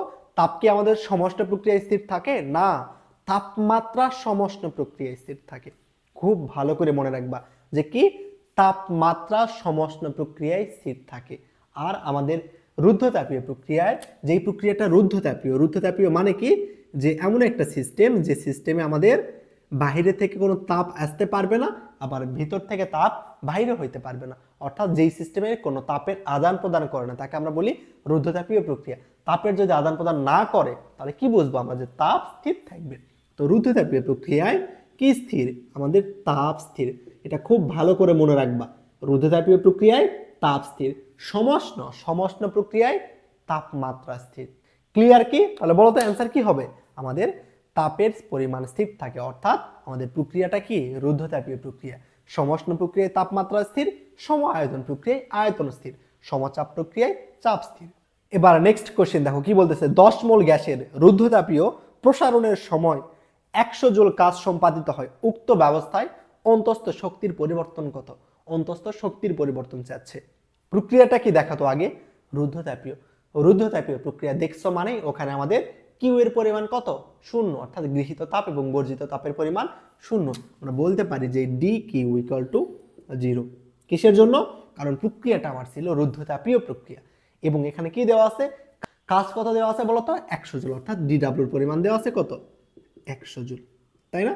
আমাদের কি বের করতে বলতেছে, যে অভ্যন্তরীণ শক্তির পরিবর্তন কত, অর্থাৎ ডি ইউ কত। তো আমরা তাপগতিবিদ্যার প্রথম সূত্র থেকে লিখতে পারি যে D Q equal to D U plus D W, তাই না? এটা আমরা দেখে আসছি। তো ডি কিউ এর পরিমাণ কত? প্রক্রিয়াটা রুদ্ধতাপীয়, ডি কিউ মানে 0 এবং ডি ইউ বের করতে হবে, তাই না? ডি ইউ কে ডি ইউ এর মতোই রাখো। ডিডব্লিউ কাজ কত? কাজের পরিমাণ দেওয়া আছে আমাদের 100 জুল। অতএব ডি ইউ সমান কত হবে? 100 কে এই পাশে নিয়ে আসো, তাহলে ডি ইউ সমান আমরা লিখতে পারবো মাইনাস 100 জুল। বুঝছো যে আমাদের এখানে অভ্যন্তরীণ শক্তির পরিবর্তন কত হবে? Minus 100 joule. ক্লিয়ার? তাহলে অ্যান্সার কোনটা হবে? আমাদের সি নাম্বার, মাইনাস 100 জুল। বুঝছো না? আমি রুদ্ধতাপীয় প্রক্রিয়া, সমচাপ, সমষ্ণ, সমায়তন তিনটা প্রক্রিয়াতেই দেখাই দিয়েছি যে কোথায় কি হয়। রুদ্ধতাপীয় প্রক্রিয়ায় তাপ স্থির থাকে, তাপ স্থির মানে ডিকিউ এর পরিমাণ 0। তোমাকে যদি বলা হয় সমষ্ণ প্রক্রিয়া মানে কি তাপমাত্রা স্থির। তাপমাত্রা স্থির থাকলে আমাদের কোনো গ্যাসের অভ্যন্তরীণ শক্তি কি চেঞ্জ হইতে পারে? পারে না। তাহলে তাপমাত্রা স্থির থাকে আমাদের সমষ্ণ প্রক্রিয়ায়, এই জন্য অভ্যন্তরীণ শক্তির পরিবর্তন 0। তাই আমরা বলতে পারি সমষ্ণ প্রক্রিয়ায় ডি ইউ অর্থাৎ অভ্যন্তরীণ শক্তির পরিবর্তন 0 হয়। এবং সম আয়তন প্রক্রিয়া, যেই প্রক্রিয়াটা সম আয়তন অর্থাৎ আয়তন স্থির, আয়তন যেখানে আয়তনের পরিবর্তন যেখানে 0, আমরা কাজ সমান জানি ডিডব্লিউ ইকুয়াল টু কি পি ডেল ভি, অর্থাৎ আমাদের আয়তনের পরিমাণ 0 হইলে কাজের পরিমাণও 0 হবে। তো সম আয়তন প্রক্রিয়ায় আমাদের কাজের পরিমাণ 0 হয়। এগুলো তোমাদের খুব সুন্দর করে বুঝাইছি, নাইলে এগুলো তোমাদের খুব সুন্দর করে বুঝাইছি। ওই পার্টটা নাইলে আরেকবার দেখবা, ওই পার্টটা আর একটু ভালো করে বোঝার চেষ্টা করবা, কেমন? এবার পরের প্রশ্ন দেখো তো কি বলতেছে। একটা তাপ ইঞ্জিনে কার্যকর পদার্থ 200 ডিগ্রি সেলসিয়াস তাপমাত্রার উৎস থেকে 1000 জুল তাপ গ্রহণ করে এবং 305 কেলভিন তাপমাত্রার তাপগ্রাহকে 600 জুল তাপ বর্জন করলে এর দক্ষতা কত? অর্থাৎ কর্মদক্ষতা। আমাদের কর্মদক্ষতা দেখো, আমরা কর্মদক্ষতা এটা সমান লিখতে পারি Q1 minus Q2 divided by Q1 into 100%। কত? 100%। এইটাকে যদি দেখো Q1 দ্বারা যদি আমি এই Q1 এবং এই Q2 কে ভাগ করি, তাহলে এটাকে একটু সুন্দর করে লিখতে চাইলে আমরা লিখতে পারবো 1 minus Q2 by Q1 into 100%। এটা আমাদের কি তাপীয় যন্ত্রের কর্মদক্ষতা নির্ণয়ের সূত্র। এটা equal to Q1 minus Q2 divided by Q1 into 100%। এটাকে সিম্পলিফাই করলে আমরা লিখতে পারি 1 minus Q2 by Q1 into 100%। তো এখানে Q1টা কি আর Q2টা কি? মনে রাখবা Q1টা গৃহীত তাপ আর Q2টা কি বর্জিত তাপ। Q1টা কি গৃহীত তাপ এবং Q2টা কি বলতো? বর্জিত তাপ। Q1 গৃহীত তাপ, Q2 বর্জিত তাপ। বুঝছো? ভাই আমি এত বুঝি না, তাহলে কি করবা? মনে রাখবা Q1 যেটা সেটার পরিমাণ হবে বড় এবং Q2 যেটা সেটার পরিমাণ কি হবে? ছোট। অর্থাৎ এখানে সর্বদা আমাদের Q2 এর পরিমাণ হবে ছোট, Q1 এর পরিমাণ হবে বড়, কারণ আমাদের এই দুইটার অনুপাত হইতে হবে 1 এর চেয়ে ছোট। এই জন্য Q1 এর পরিমাণ হবে বড়, Q2 এর পরিমাণ ছোট। যেটার পরিমাণ দেওয়া থাকবে বড় সেটা গৃহীত তাপ অর্থাৎ Q1, যেটার পরিমাণ ছোট সেটা আমাদের বর্জিত তাপ অর্থাৎ Q2। একটা কথা চিন্তা করতো, একটা সিস্টেম, এই একটা সিস্টেম কেমন? এই সিস্টেম আমাদের যেই পরিমাণে তাপ গ্রহণ করবে, মনে করো Q1 পরিমাণে তাপ গ্রহণ করলো, এই সিস্টেমটা কি এর চেয়ে বেশি তাপ বর্জন করতে পারবে? এটা কি কখনো সম্ভব বলতো? কখনোই সম্ভব না। যে কোনো একটা সিস্টেম যে পরিমাণে তাপ গ্রহণ করবে, ধরে নিলাম এই সিস্টেম 10 জুল পরিমাণে তাপ গ্রহণ করতেছে, এ কি কখনো 20 জুল পরিমাণে তাপ বর্জন করতে পারবে? কখনোই পারবে না। এ অবশ্যই 10 জুলের চেয়ে কম করবে। এ 10 জুলের চেয়ে কি করবে? কম করবে। 10 জুলের চেয়ে কম করবে, হয়তো বা 8 জুল করবে। কিন্তু আবার এখানে এ কখনো যে পরিমাণে তাপ গ্রহণ করবে ঠিক সে পরিমাণ তাপ কি বর্জন করতে পারবে? পারবে না। কারণ আমরা কি জানি কোন সিস্টেমে লস থাকে। তো এই 10 জুল যদি তাপ গ্রহণ করে তাহলে হয়তো বা 8 জুল করতে পারবে সর্বোচ্চ, এর চেয়ে বেশি বা এর চেয়ে বেশি করতে পারবে না। কেমন? তাহলে আমরা বলতে পারি যে একটা সিস্টেম যে পরিমাণে তাপ গ্রহণ করে সেটার পরিমাণ কি হয়? সর্বোচ্চ, এবং বর্জিত তাপের পরিমাণ হয় সর্বনিম্ন। বুঝছো? এই জন্যই আমাদের গৃহীত তাপ Q1 এর পরিমাণ বড় হয় এবং আমাদের বর্জিত তাপ Q2 এর পরিমাণ ছোট হয়। এইবার দেখো এইখান থেকে এটা সমান আমরা আরেকটা লিখতে পারি। একে যদি আমরা এখন তাপ দ্বারা বুঝাইলাম, আমরা এখন যদি তাপমাত্রা দ্বারা বুঝতে চাই। কেমন? তাপমাত্রা দ্বারা। তাপ আর তাপমাত্রা সেম না, আশা করি তোমরা এটা সবাই জানো। Q1 এর জায়গায় বসাই দিবা T1, আর Q1 এর জায়গায় T1, Q2 এর জায়গায় বসাই দিবা T2 ইন্টু 100%। বাকি সব যেমন ছিল তেমনই, জাস্ট এখানে আমরা কি দ্বারা প্রকাশ করতেছি? তাপমাত্রা দ্বারা। প্রশ্নে যখন তোমার তাপমাত্রা দেওয়া থাকবে তখন তুমি কি করবা? প্রশ্নে যখন তাপমাত্রা দেওয়া থাকবে তখন তুমি এই সূত্র ইউজ করবা। প্রশ্নে যখন তাপ দেওয়া থাকবে, অর্থাৎ তোমাকে প্রশ্নে যদি বলে যে একটা সিস্টেম 1000 জুল তাপ গ্রহণ করে 600 জুল কি করলো? বর্জন করলো, তাহলে এই সূত্র ইউজ করবা। যদি তোমাকে যদি বলা হয় একটা সিস্টেম 100 ডিগ্রি সেলসিয়াস তাপমাত্রা গ্রহণ করে আমাদের 20 ডিগ্রি সেলসিয়াস তাপমাত্রায় তাপ বর্জন করে, তাহলে নিচের সূত্র ইউজ করবা। বুঝছো? দুইটাই সেম, জাস্ট আমাদের তাপ বললে উপরেরটা, তাপমাত্রা বললে নিচেরটা ইউজ করব। আরেকটা বিষয় মনে রাখবা যে আমাদের কার্নো ইঞ্জিনের জন্য কি? কার্নো ইঞ্জিনের জন্য আমরা লিখতে পারি Q1 by T1 equal to Q2 by T2। এইটা আমাদের তাপ এবং তাপমাত্রার মধ্যে সম্পর্ক কোথার জন্য? আমার কার্নো ইঞ্জিনের জন্য এটা প্রযোজ্য। ক্লিয়ার না? চলো তাহলে আমরা এবার এই ম্যাথটা সলভ করি। এই ম্যাথে কি কি দেওয়া আছে দেখো তো। তাপ উৎসের তাপমাত্রা, অর্থাৎ আমরা যেখান থেকে তাপ গ্রহণ করি তার তাপও দেওয়া আছে, তাপমাত্রাও দেওয়া আছে। তো তুমি এইটা চাইলে তুমি উপরের সূত্র দ্বারাও করতে পারো, নিচের সূত্র দ্বারাও করতে পারো। তো আমি তাপের সূত্র দ্বারা করি, কারণ আমরা দেখতেছি তাপটা এখানে একটু সুন্দর মান দেওয়া আছে। তো কত জুল তাপ গ্রহণ করতেছে Q1 বলো তো? 1000। Q1 কত করতেছে আমাদের? 1000 জুল। এবং Q2 বর্জন করতেছে কত? ঠিক 600 জুল। এই ইঞ্জিনটা 1000 জুল তাপ গ্রহণ করে এবং 600 জুল তাপ কি করে? বর্জন করে। তাহলে আমরা এই সূত্রে এই মানটা বসাই দিব। ওকে, আমরা এটা সমান লিখতে পারবো তাহলে 1 মাইনাস, দেখো আমাদের উপরে কি থাকে? Q2, অর্থাৎ উপরে হবে 600, নিচে Q1, নিচে কত হবে? 1000। বুঝছো? উপরে 600, নিচে কত? 1000 ইন্টু 100%। এবার কি করবো ভাইয়া? কাটাকাটি করবা। নিচে 2 শূন্য, উপরে 2 শূন্য কাটো। তাহলে 6কে যদি 2 দ্বারা কাটো কত হবে? 3। তুমি 6কে আবার 10কে যদি 2 দ্বারা কাটো কত হবে? 5। তাহলে 5 দ্বারা 3কে ভাগ দাও, কত হবে বলো তো? তুমি 5 দ্বারা যদি 3কে ভাগ দাও কত হবে? 5 3-এর মধ্যে যায় না, একটা দশমিক নিবা। তাহলে 0, 5 30-এর মধ্যে কতবার? 6 বার। তাইলে আমরা পাইলাম যে 5 দ্বারা 30কে ভাগ করলে কত হবে? আমাদের 0.6। তো এইখান থেকে আমরা লিখবো এটা ইকুয়াল টু 1 মাইনাস 0.6 ইন্টু 100%। 1 থেকে 0.6 বাদ দাও, কত হবে? 0.4। 0.4 ইন্টু 100%। তাইলে 0.4 দ্বারা যদি তুমি 100কে গুণ করো তাহলে কত পাবা বলো তো? 40%। সহজ না? দেখো একদম ইজি ম্যাথ ছিল। 40% কি আমাদের অপশানে আছে? হ্যাঁ, এ নাম্বার 40%। জাস্ট সূত্র বসাই দেওয়া। কর্মদক্ষতা ইটা সমান আমরা জানি 1 মাইনাস Q2 বাই Q1 অথবা 1 মাইনাস T2 বাই T1। তুমি যেইটা দ্বারা ইচ্ছা এই ম্যাথে করতে পারবা, কারণ এই ম্যাথে T1 T2 মানও দেওয়া আছে, Q1 Q2 মানও দেওয়া আছে। তো এখানে দেখতেছি Q1 Q2টা আমাদের হিসেব করার সুবিধা, এই জন্য আমি এইটা ইউজ করলাম। Q2 Q1 এর মান বসাই দিলাম, দিয়ে সুন্দর করে একটু কাটাকাটি যোগ বিয়োগ করলাম। অ্যান্সার দেখতেছি 40%। এই ক্যালকুলেশনটাও কিন্তু ইজি ছিল। কেমন? তো চলো আমরা পরের ম্যাথটা দেখি এবার। দেখো পরের প্রশ্ন কি বলতেছে, একটা কার্নো ইঞ্জিন 227 ও 27 ডিগ্রি সেলসিয়াস তাপমাত্রায় পরিসরে কাজ করে, ইঞ্জিনটির দক্ষতা কত? এবার তাহলে এই ম্যাথে বলতো T1 কত, T2 কত? আমাদের T1টা কি ছিল? গৃহীত তাপ। অর্থাৎ আমরা কি জানতাম? গৃহীত তাপ সর্বদা কি হয়? বড় হয়। অর্থাৎ যেটার পরিমাণ বড়, যেই তাপমাত্রা বড় সেটা T1। তো বলো তো আমাদের বড় কোনটা? 227। অর্থাৎ আমাদের T1 হবে 227। তবে সেলসিয়াস রাখলে কি হবে? হবে না। কি বানাবা? কেলভিন। 227কে 273 দ্বারা যোগ করো, কত পাবা? দেখো তো 500 কেলভিন। ক্লিয়ার? আমাদের জানি T1 এর পরিমাণ বড় হয়, T1 এর পরিমাণ কি বড়, এই জন্য T1 হলো আমাদের 227। কিসের জন্য বড় আশা করি বুঝছো এতক্ষণে। T2 এর মান কত? T2 এর মান 27, 27 এর সাথে কি করবা 273 যোগ করবা, তো করো 273 যোগ করলে কত হবে আমাদের 300 কেলভিন। ওকে, কর্মদক্ষতা বের করতে হবে। এটা ইকুয়াল টু 1 মাইনাস কি বলতো T2/T1 ইন্টু 100%। জাস্ট এবার কি করবা মান বসাই দিবা, 1 মাইনাস T2 এর মান কত দেখো তো 300 এবং T1 এর মান কত 500 ইন্টু কত 100%। দেখো তো সেম ভাবে 00 কাটো, 5 দ্বারা যদি 3 কে ভাগ দাও, একটু আগেই দেখছি 5 দ্বারা 3 কে ভাগ দিলে কত হয় 0.6, অর্থাৎ 1 মাইনাস 0.6 ইন্টু কত 100%। তাইলে 1 থেকে 0.6 বাদ দিলে 0.4, 0.4 কে তুমি 100 দ্বারা গুণ করলে কত 40%।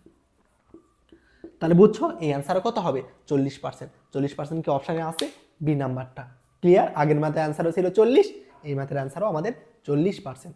ওকে, বুঝছো না? তাহলে আমাদের কি হবে কর্মদক্ষতা ইটা equal to 1 minus T2/T1 into 100%। প্রশ্নে আমার T1 T2 এর মান দেওয়া আছে, ওইটা জাস্ট বসাই দিলাম। তো T1 কোনটা হবে কেমনে বুঝবা? যে তাপমাত্রাটা সবচেয়ে বড়, অর্থাৎ তাপ গ্রাহকের তাপমাত্রা সবচেয়ে বড় হয়। কারণ আমরা জানি কোন সিস্টেম যে পরিমাণে তাপ গ্রহণ করবে তার চেয়ে বেশি তাপ নিশ্চয়ই সে বর্জন করতে পারবে না।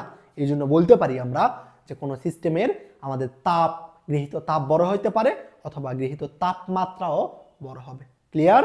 চলো পরেরটা দেখি। দেখো তো নেক্সট ম্যাথ আমাদের কি বলতেছে, একটা সিস্টেম গ্যাসের চাপ 1.0 গুণন 10⁵ প্যাসকেল স্থির রেখে 600 কিলো জুল তাপ শক্তি সরবরাহ করা হলো। অর্থাৎ একটা সিস্টেমে গ্যাসের চাপ তুমি স্থির রেখে 600 কিলো জুল তাপ শক্তি সরবরাহ করতেছো। তার মানে কি চাপ স্থির থাকলে সেই প্রক্রিয়াটা কি সমচাপ প্রক্রিয়া।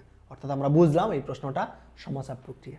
এবার দেখো পরের অংশ কি বলতেছে, এই প্রক্রিয়ায় সিস্টেমটার আয়তন 1.5 থেকে খুব ধীরে ধীরে প্রসারিত হয়ে 2 মিটার কিউব হইল।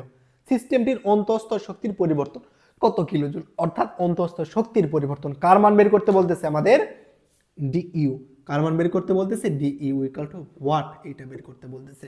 সিস্টেমটা কি আমাদের সমচাপ প্রক্রিয়া, সিস্টেমটা কি সমচাপ প্রক্রিয়া। তো সমচাপ প্রক্রিয়ার জন্য সূত্রটা আমাদের কি হয় বলতো, D Q equal to D U plus D W. তো এই সমচাপ প্রক্রিয়ার জন্য আমাদের কি তাপগতিবিদ্যার প্রথম সূত্রে কোনো চেঞ্জ আসে? কোনোই চেঞ্জ আসে না, কারণ চাপ যদি স্থির থাকে আমাদের এই সিস্টেমের কোনো কিছুই চেঞ্জ হয় না, তাই না? তাহলে আমরা বুঝতেছি আমাদের কার মান বের করতে হবে, ডিইউ এর পরিমাণ বের করতে হবে। তো ডিইউ যদি বের করতে চাই তাহলে ডিডব্লিউ প্রয়োজন এবং ডিকিউ প্রয়োজন। এই প্রশ্নে দেখো তো আমরা কি বলে দিছে, 600 কিলো জুল তাপশক্তি যদি সরবরাহ করি, অর্থাৎ আমাদের ডিকিউ এর পরিমাণ দেওয়া আছে কত, কিউ এর পরিমাণ কত 600 কিলো জুল। তো লিখে নাও ডিকিউ ইকুয়াল টু কত 600 কিলো জুল। কিলোজুলকে কিলোজুলই কি রাখবা না, আমরা কি বানাবো জুল বানাবো। তাহলে কিলোজুলকে আমরা 10⁻³ দ্বারা গুণ করি, কিলোজুল কি হয়ে যাবে জুল হয়ে যাবে। এবং এখানে কি দেওয়া আছে দেখো তো, চাপ দেওয়া আছে না, চাপের পরিমাণ কত দেওয়া আছে যে 1.0 গুণন 10⁵ প্যাসকেল। এবং আয়তন, এখানে আয়তন কি বলতেছে বলতো, প্রথমে আয়তন 1.5 ছিল, 1.5 থেকে কত হয়ে গেছে 2। তাহলে আমরা ডেল ভি আয়তনের পরিবর্তন, ডেল ভি সমান কি বলতে পারবো V2 মাইনাস V1। V2 এর পরিমাণ কত 2 থেকে V1 এর পরিমাণ কত 1.5 বাদ দাও কত হবে 0.5। ক্লিয়ার? তাহলে আমরা দেখো কার কার মান দেওয়া আছে, ডিকিউ এর পরিমাণ দেওয়া আছে, পি এর পরিমাণ দেওয়া আছে, ডেল ভি দেওয়া আছে। তো এইখান থেকে দেখো তো আমাদের ডিইউ সমান কি লিখতে পারবো, ডিইউ সমান লিখতে পারবো ডিকিউ মাইনাস ডিডব্লিউ। ডিডব্লিউ কাজ সমান আমরা কি জানি বলতো পি ডেল ভি। কাজ সমান জানি আমাদের কি পি ডেল ভি। এবার মান বসাই দাও, ডিকিউ এর পরিমাণ কত 600 গুণন 10⁻³ মাইনাস পি এর পরিমাণ কত 10⁵ into del V, del V মানে কত 0.5, 0.5 মানে কত বলতো 1. তাহলে আমাদের কি হইলো দেখো তো, ডিকিউ এর পরিমাণ দেওয়া ছিল 600, বসাই দিলাম পি এর পরিমাণ আমরা জানি, ডেল ভির পরিমাণ জানি, লিখে দিলাম। এবার আমরা এটাকে 600কে একটু সুন্দর করে লিখি, কি লিখবো 6 গুণন 10⁵। বুঝলা? এই দশমিক এই যে এইখানে ছিল, দশমিকটাকে আমরা 6 এর পরে নিয়ে আসলাম, দশমিক যত ঘরে বামে পাওয়ার তত যোগ, মাইনাস আমাদের হাফকে কি লিখতে পারি 0.5 গুণন 10⁵। এবার দেখো তো 6 থেকে 0.5 যদি বাদ দাও কত হবে, 6 থেকে 0.5 বাদ দাও কত আমাদের 5.5 5 গুণন 10⁵। বুঝছো? তাহলে আমাদের অভ্যন্তরীণ শক্তির পরিবর্তন কত হবে? 5.5 গুণন 10⁵ জুল। কিন্তু প্রশ্নে আমার কি চাইছে? কিলোজুল না? জুলকে কিলোজুল বানাতে কি করতে হবে? 10⁻³ দ্বারা গুণ করতে হবে। তো একে যদি আমরা এখন 10⁻³ দ্বারা গুণ করি তাহলে এটা কি হয়ে যাবে? আমাদের কিলোজুল হয়ে যাবে। জুলকে কিলোজুল বানাতে 10⁻³ দ্বারা গুণ করতে হয়। এবার 10⁵ 10⁻³ যোগ করো, কত হবে? 5.5 গুণন 10⁻² কিলোপ্যাসকেল। দেখো তো অপশানে কি আমাদের 5.5 গুণন 10⁻² অপশানে আছে? না, এটা তো অপশানে নাই। তাহলে কি হইলো? এবার কি করবা দেখো, এটাকে আর একটু সিম্পলিফাই করি। 5.5 গুণন 10⁻² মানে কত বলতো? 100। 5.5 কে 100 দ্বারা গুণ করো, কত হবে? 550 কিলোপ্যাসকেল। এবার দেখো 550 কিলোপ্যাসকেল অবশ্যই আছে। কোথায় আছে? সি নাম্বারে। বুঝছো কি? দেখো তো ম্যাথটা কিন্তু একটু বড় কিন্তু সহজ। বড় কিন্তু সহজ। আমরা তাপগতিবিদ্যার প্রথম সূত্র জানি, DQ equal to D U plus DW. প্রশ্ন থেকে আমরা বুঝলাম প্রক্রিয়াটা কি? সমচাপীয় প্রক্রিয়া। সমচাপীয় প্রক্রিয়ার জন্য প্রথম সূত্রের কোনো চেঞ্জ হয় না। এখান থেকে ডিডব্লিউ, এখান থেকে আমার ডিইউ এর পরিমাণ বের করতে বলতেছে, অর্থাৎ অভ্যন্তরীণ শক্তি এইটা বের করতে বলতেছে। তো অভ্যন্তরীণ শক্তি ডিইউ সমান লিখতে পারি আমরা dQ minus P del V. DQ এর পরিমাণ 600 গুণন 10⁻³ দেওয়া আছে, মাইনাস পি এর পরিমাণ বসাই দিলাম, ডেল ভি বসাই দিলাম, দিয়ে জাস্ট যোগ বিয়োগ করলাম, করে দেখতেছি আসতেছে কত? 550 কিলোপ্যাসকেল। বুঝছো? তাহলে অ্যান্সার আমাদের সি নাম্বার। চলো নেক্সট প্রশ্ন দেখি। দেখো এই ম্যাথ কি বলতেছে, 50 ওহম রোধের ভিতর দিয়ে 2 অ্যাম্পিয়ার প্রবাহ 100 সেকেন্ড চালনা করলে 0 ডিগ্রি সেলসিয়াস তাপমাত্রার কতটুকু পানির তাপমাত্রা 100 ডিগ্রি সেলসিয়াসে পৌঁছাবে? বুঝছো? যে 50 ওহম রোধের ভিতর দিয়ে যদি তুমি 2 অ্যাম্পিয়ার কারেন্ট 100 সেকেন্ড ধরে চালনা করো, তাহলে 0 ডিগ্রি সেলসিয়াস তাপমাত্রার পানি 100 ডিগ্রিতে পৌঁছাবে কত? বুঝছো কি বলতেছে? যে 50 ওহম রোধের তারের মধ্যে যদি তুমি 2 অ্যাম্পিয়ার কারেন্ট 100 সেকেন্ড ধরে চালনা করো, তাহলে কতটুকু পানির তাপমাত্রা 0 থেকে 100-তে উঠবে? তাহলে আমরা কিভাবে করতে পারি এই ম্যাথ? একটু চিন্তা করো তো, যে আমাদের এই তারের রোধের কারণে যে পরিমাণে তাপ উৎপন্ন হবে, সেই তাপটাই কে গ্রহণ করবে? পানি গ্রহণ করবে, তাই না? তাহলে এইখানে কি হবে চিন্তা করো তো, যে তারের যে রোধ আছে, এই রোধের জন্য এখানে যে পরিমাণে তাপ উৎপন্ন হবে, সেই তাপই আমাদের কি হবে? পানির মধ্যে স্থানান্তরিত হবে। অর্থাৎ আমরা বলতে পারি যে এই রোধের জন্য, এই তারের রোধের জন্য যে পরিমাণ তাপ উৎপন্ন হবে, সেই সম্পূর্ণ তাপটা পানিতে স্থানান্তরিত হবে। তাহলে আমাদের এই তার যে পরিমাণে কি উৎপন্ন করবে? তাপ উৎপন্ন করবে, সেটা নির্ণয়ের সূত্র কি? আমরা কি জানি বলতো? এটা আমাদের চলতরিতে আছে, যে কাজ নির্ণয়ের সূত্র বা ডাব্লিউ, এইচও যা আমাদের ডাব্লিউ ওটা এখানে নির্ণয়ের সূত্র I²RT অথবা V²/RT। এগুলো কোথা থেকে আসছে? চলতরিতে গেলে তোমাদের দেখাই দিব। কেমন? জাস্ট এখন এইটুকু মনে রাখো যে এই তার কর্তৃক যে পরিমাণ তাপ উৎপন্ন হবে সেটা নির্ণয়ের সূত্র H=I²RT। H= কি? I²RT। তাহলে আমরা বলতে পারবো যে H=I²RT এই পরিমাণের শক্তি আমাদের পানির মধ্যে কি হবে? স্থানান্তরিত হবে। তো কোনো তরল যে পরিমাণে তাপ গ্রহণ বা বর্জন করে সেটা কিউ সমান কি মনে আছে? ms delta. কোনো পানি যে পরিমাণে তাপ, কোনো তরল যে পরিমাণে তাপ গ্রহণ বা বর্জন করে সেটা আমরা জানি যে কিউ গৃহীত বা বর্জিত তাপ = ms ডেল্টা হয়। তাহলে এটা যে পরিমাণে তাপ দিবে, পানি ঠিক সেম পরিমাণে তাপ নিবে। অর্থাৎ আমরা বলতে পারবো যে I²RT = ms ডেল্টা। এইটুকু ক্লিয়ার? দেখো তো আরেকবার বলতেছি, আমার যে রোধ আছে, তারের যে রোধ আছে, এই রোধের জন্য যে পরিমাণে তাপ উৎপন্ন হচ্ছে, এই পরিমাণে তাপ পানির মধ্যে স্থানান্তরিত হবে। ওই পানি কি করবে? ওই পরিমাণে তাপ গ্রহণ করবে। ক্লিয়ার? এটা যে পরিমাণ তাপ উৎপন্ন করতেছে, পানি সেম পরিমাণে তাপ গ্রহণ করতেছে। এবার জাস্ট মান বসাই দিব, দিয়ে m = কত এটা বের করব। তো m সমান I² × R × T / S delta. Clear? দেখো I মানে কত? তড়িৎ প্রবাহ কত দেওয়া আছে? 2 এর উপর স্কয়ার করো, কত হবে? 4 হবে। আর রোধ কত? রোধের পরিমাণ কত? 50। রোধের পরিমাণ দেওয়া আছে আমাদের 50 আমাদের। তারপরে দেখো তো টি মানে সময়, কত সেকেন্ড ধরে চালনা করতেছি? 100 সেকেন্ড। বুঝছো? I² এর মান, R এর মান, T এর মান বসাই দিলাম। এবার S কি বলতো? পানির আপেক্ষিক তাপ। পানির আপেক্ষিক তাপ কত? আমাদের 4200। পানির আপেক্ষিক তাপ কত? 4200। আশা করি এটা তোমরা জানো। পানির আপেক্ষিক তাপ কত? 4200 জুল/কেজি/কেলভিন। এটা পানির আপেক্ষিক তাপ। ডেল থিটা অর্থাৎ তাপমাত্রার পরিবর্তন। তাপমাত্রার পরিবর্তন কত হচ্ছে বলতো? প্রথমে ছিল 0, করতেছি কত? 100, অর্থাৎ 100 - 0। তাহলে আমরা এইখান থেকে জাস্ট ক্যালকুলেশন করব।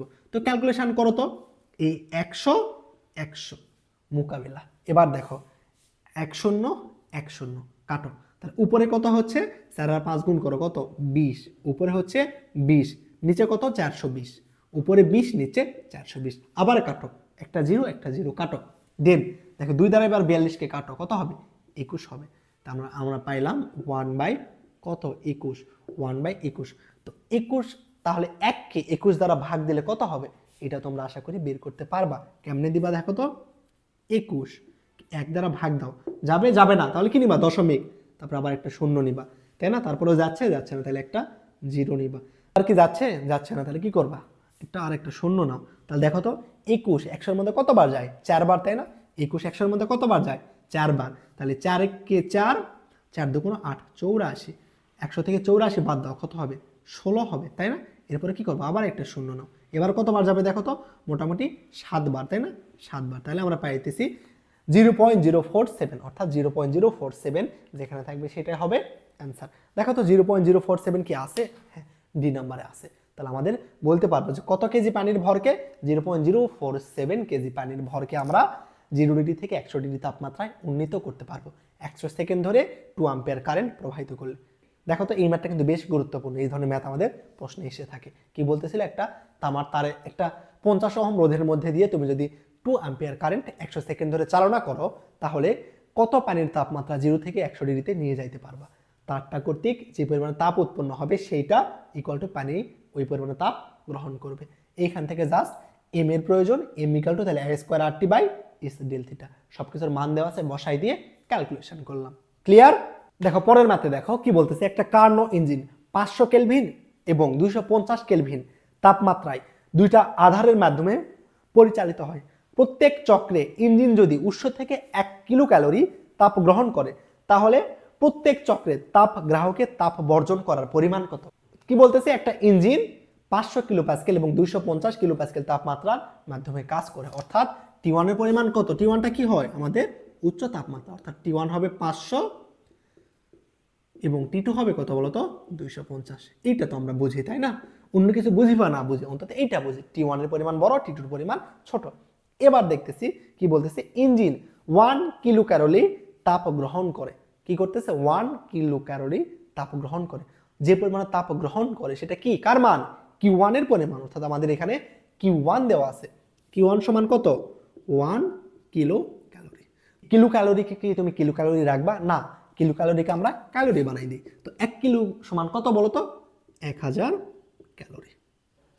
আমরা কি জানি, কার্নো ইঞ্জিনের জন্য একটা সূত্র বলে দিয়েছিলাম যে কি হয়, Q1/T1 equal to Q2/T2।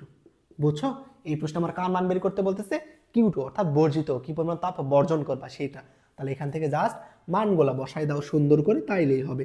Q1 এর পরিমাণ 100 ক্যালোরি, ওকে 1000 ক্যালোরি, এবং T1 এর পরিমাণ কত 500 ইন্টু এই T2টা এই পাশে এসে কি হবে গুণ হবে, T2 এর পরিমাণ কত 250 ইন্টু কত বলতো আমাদের Q2 এর পরিমাণই বের করতে হবে। এবার সুন্দর করে একটু কাটাকাটি করো তো ভাইয়া, 500 দ্বারা 1000 কে কাটো, কত হবে 2 দ্বারা 250 কে গুণ করো, কত হবে 500 ক্যালোরি। তাহলে আমাদের বর্জিত তাপের পরিমাণ কত 500 ক্যালোরি। 500 ক্যালোরি কি অপশনে দেওয়া আছে, দেখো তো, হ্যাঁ সি নাম্বারে আছে আমাদের 500 ক্যালোরি।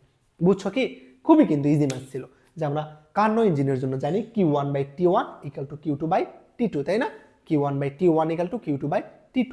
তাহলে এখান থেকে আমাদের T1 T2 এর পরিমাণ দেওয়া আছে, Q1 এর পরিমাণ দেওয়া আছে, বলতেছে বর্জিত তাপ Q2 নির্ণয় করো, সূত্র থেকে Q2 বের করলাম। কার্নো ইঞ্জিন কি বলতো, কার্নো ইঞ্জিন কি বলতো, যে ইঞ্জিনে কি আমাদের কর্মদক্ষতা কত 100%, অর্থাৎ আমরা যেই জায়গা থেকে যাত্রা শুরু করি ঠিক আবার ওই জায়গায় ফিরে আসতে পারি, এই সিস্টেমে আমাদের কোনো লস নাই, তাই না। দেখো নেক্সট ম্যাথে কি বলতেছে, একটা কার্নো ইঞ্জিন যখন 210 ডিগ্রি সেলসিয়াস তাপমাত্রার তাপ গ্রাহকে থাকে তখন এর কর্মদক্ষতা কত 30%। এক্ষেত্রে ইঞ্জিনের উৎসের তাপমাত্রা কত, উৎসের তাপমাত্রা চাইছে। উৎস মানে কি বলতো, আমাদের উৎসের তাপমাত্রা বেশি হবে নাকি তাপ গ্রাহকের তাপমাত্রা বেশি হবে, অবশ্যই উৎসের তাপমাত্রা বেশি হবে। উৎসের তাপমাত্রা বেশি না হলে সেটাকে কোনো সিস্টেমে তাপ দিবে না, আমরা জানি বেশি তাপ থেকে কম তাপের দিকে তাপ যায়। তাহলে বুঝতেছি আমরা উৎসের তাপমাত্রা যেটা সেটা আমাদের কি T1। তো এইখানে তোমরা অনেকেই T1 T2 নিয়ে ঝামেলা করো, কোনো ঝামেলার বিষয় নেই, জাস্ট মনে রাখবা T1 মানে উচ্চ তাপমাত্রা, T1 মানে কি উচ্চ তাপমাত্রা। তো তাপ গ্রাহকের তাপমাত্রা বেশি হইতে পারে নাকি আমাদের তাপ উৎসের তাপমাত্রা বেশি হইতে পারে? জেনারেল নলেজ দ্বারাই বুঝতেছো যে তাপ উৎসের তাপমাত্রা কি বেশি হইতে পারে। তার মানে আমরা বলতে পারি যে তাপ উৎসের তাপমাত্রা যেহেতু বেশি, অর্থাৎ আমার এই কোশ্চিনে T1 এর পরিমাণ বের করতে বলতেছে। তাপ উৎসের তাপমাত্রা অর্থাৎ T1 এর পরিমাণ বের করতে বলতেছে। তাপ উৎস মানে যার তাপমাত্রা বেশি, তো যার তাপমাত্রা বেশি সেইটা T1। T2 পরিমাণ কত দেওয়া আছে বলো তো? 210। T2 পরিমাণ কত? 210। 210 কে কি করবা? কেলভিন বানাবা। বানাইতে কি করতে হবে? 210 কে কি করবা? কেলভিন বানাবা। বানাইতে কি করতে হবে? 273 দ্বারা যোগ করতে হবে। তাহলে দেখো তো কত হয়? 483, তাই না? 483 কেলভিন। এবং ইটার পরিমাণ কত দেওয়া আছে? ইটার পরিমাণ 30%। এটা দেওয়া আছে 30%। ক্লিয়ার? এবার আমরা জাস্ট মান বসাই দিব। দেখো ইটা সমান আমরা কি জানি বলো তো? 1 - T2/T1 × 100%। দেখো ইটার পরিমাণ কত? 30%। বসাই দাও ইন্টু 1 - T2 কত? আমাদের 483। কার মান বের করবো? T1 এর পরিমাণ আমরা বের করবো ইন্টু 100%। দেখো তাহলে এই পার্সেন্ট কাটো। এবার 30-কে এই 100 দ্বারা ভাগ দাও, তাহলে 30/100 ইকুয়াল টু 1 - 483/T1। বুঝতেছো কি করলাম? এটা সমান আমরা জানি 1 - T2/T1। T2 এর পরিমাণ দেওয়া আছে, T1 বের করতে হবে। এই পাশে 30%, এই পার্সেন্ট ওই পার্সেন্ট কাটাকাটি করলাম। দেন এবার ওই 100-কে এই পাশে নিয়ে আসলাম। তাহলে কাটো, 0 0 কাটো। 10 দ্বারা যদি 3-কে ভাগ দাও কত হবে বলো তো? আচ্ছা এটাকে এইরকমই রাখো। দেখে কি করবা এবার? 483/T1-কে এই পাশে আনো, তাহলে 483/T1-কে এই পাশে নিয়ে গেলাম। এই পাশে 1 - 3/10। 3/10। এবার এখানে লসাগু নাও। লসাগু নিলে কত হবে? 10। 10 থেকে 3 বাদ দাও, কত? 7। তাহলে আমরা পাইলাম 7/10। এবার আমাদের কার মান প্রয়োজন? T1 এর মান প্রয়োজন। তাহলে T1 সমান আমরা কি লিখতে পারি বলো তো? T1 সমান আমরা লিখতে পারি, দেখো T1-টাকে ওই পাশে নিয়ে যাব। T1-টাকে ওই পাশে নিয়ে যাব। কেমন? তাহলে T1-কে যদি ওই পাশে নিয়ে যায়, 10টা কি আসবে এই পাশে, অর্থাৎ 483 × 10 / 7। বুঝছো? 483 × 10 / 7। তাহলে উপরে কত হচ্ছে বলো তো আমাদের? 4830 / 7। 4830-কে 7 দিয়ে ভাগ দিবা, দিলে কত হবে এটা আশা করি তোমরা বের করতে পারবা। এইটা বের করে দেখবা, বের হচ্ছে আমাদের 690 কেলভিন। অপশানে দেখো তো আমাদের 690 কেলভিন কি আছে? হ্যাঁ, কোথায় আছে? এ নাম্বারে। তো এই ম্যাথটা দেখো, খুবই কিন্তু একটা সহজ ম্যাথ ছিল। কেমন? জাস্ট তোমরা এখানে কি গোলায় ফেলো, ওই সেম আমাদের কর্মদক্ষতা নির্ণয়ের সব সেম। তোমাদের যে কোনো একটা আননোন দেওয়া থাকবে, সব কিছু দেওয়া থাকবে, যে কোনো একটা আননোন, ওই আননোনটাকে জাস্ট বের করবা। ইটার মান বের করতে বললে T2 T1 দেওয়া থাকবে, এবং যদি T1 এর পরিমাণ বের করতে বলে তাহলে T2 এবং ইটার মান দেওয়া থাকবে। জাস্ট সূত্র ফেলাই ম্যাথ করা, জাস্ট ক্যালকুলেশনটা করা, সূত্রটা জানবা, ক্যালকুলেশন করবা। এখানে তোমাদের T1 T2 Q1 Q2 নিয়েই ঝামেলা হয়। এটা কিভাবে মনে রাখবা বললাম? Q1 এবং T1 এদের পরিমাণ কি হবে? বেশি হবে, তাই না? বেশি হবে। আমরা কি জানি বলতো? যে তাপ উৎসের তাপমাত্রা বেশি হয় নাকি তাপ গ্রাহকের তাপমাত্রা বেশি হয়? নিশ্চয় তাপ উৎসের তাপমাত্রাই বেশি হবে, তাপ গ্রাহকের তাপমাত্রা কম হবে। উৎসের তাপ বেশি হবে, তাপ উৎস যেটা এর তাপমাত্রা বেশি হবে, এই জন্যই উৎস থেকে তাপ গ্রাহকের কাছে কি তাপ যাবে। তাহলে বলতে পারি তাপ উৎসের তাপমাত্রা বেশি। তো যার তাপমাত্রা বেশি সেটা কি? T1।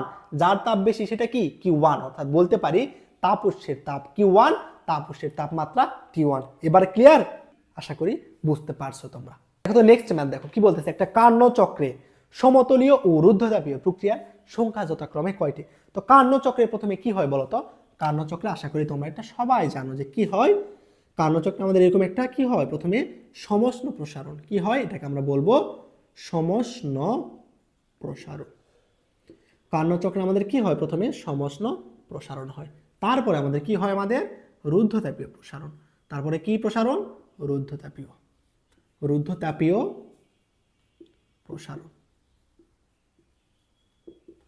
প্রথমে সমষ্ণ প্রসারণ, তারপরে কি? রুদ্ধতাপীয় প্রসারণ।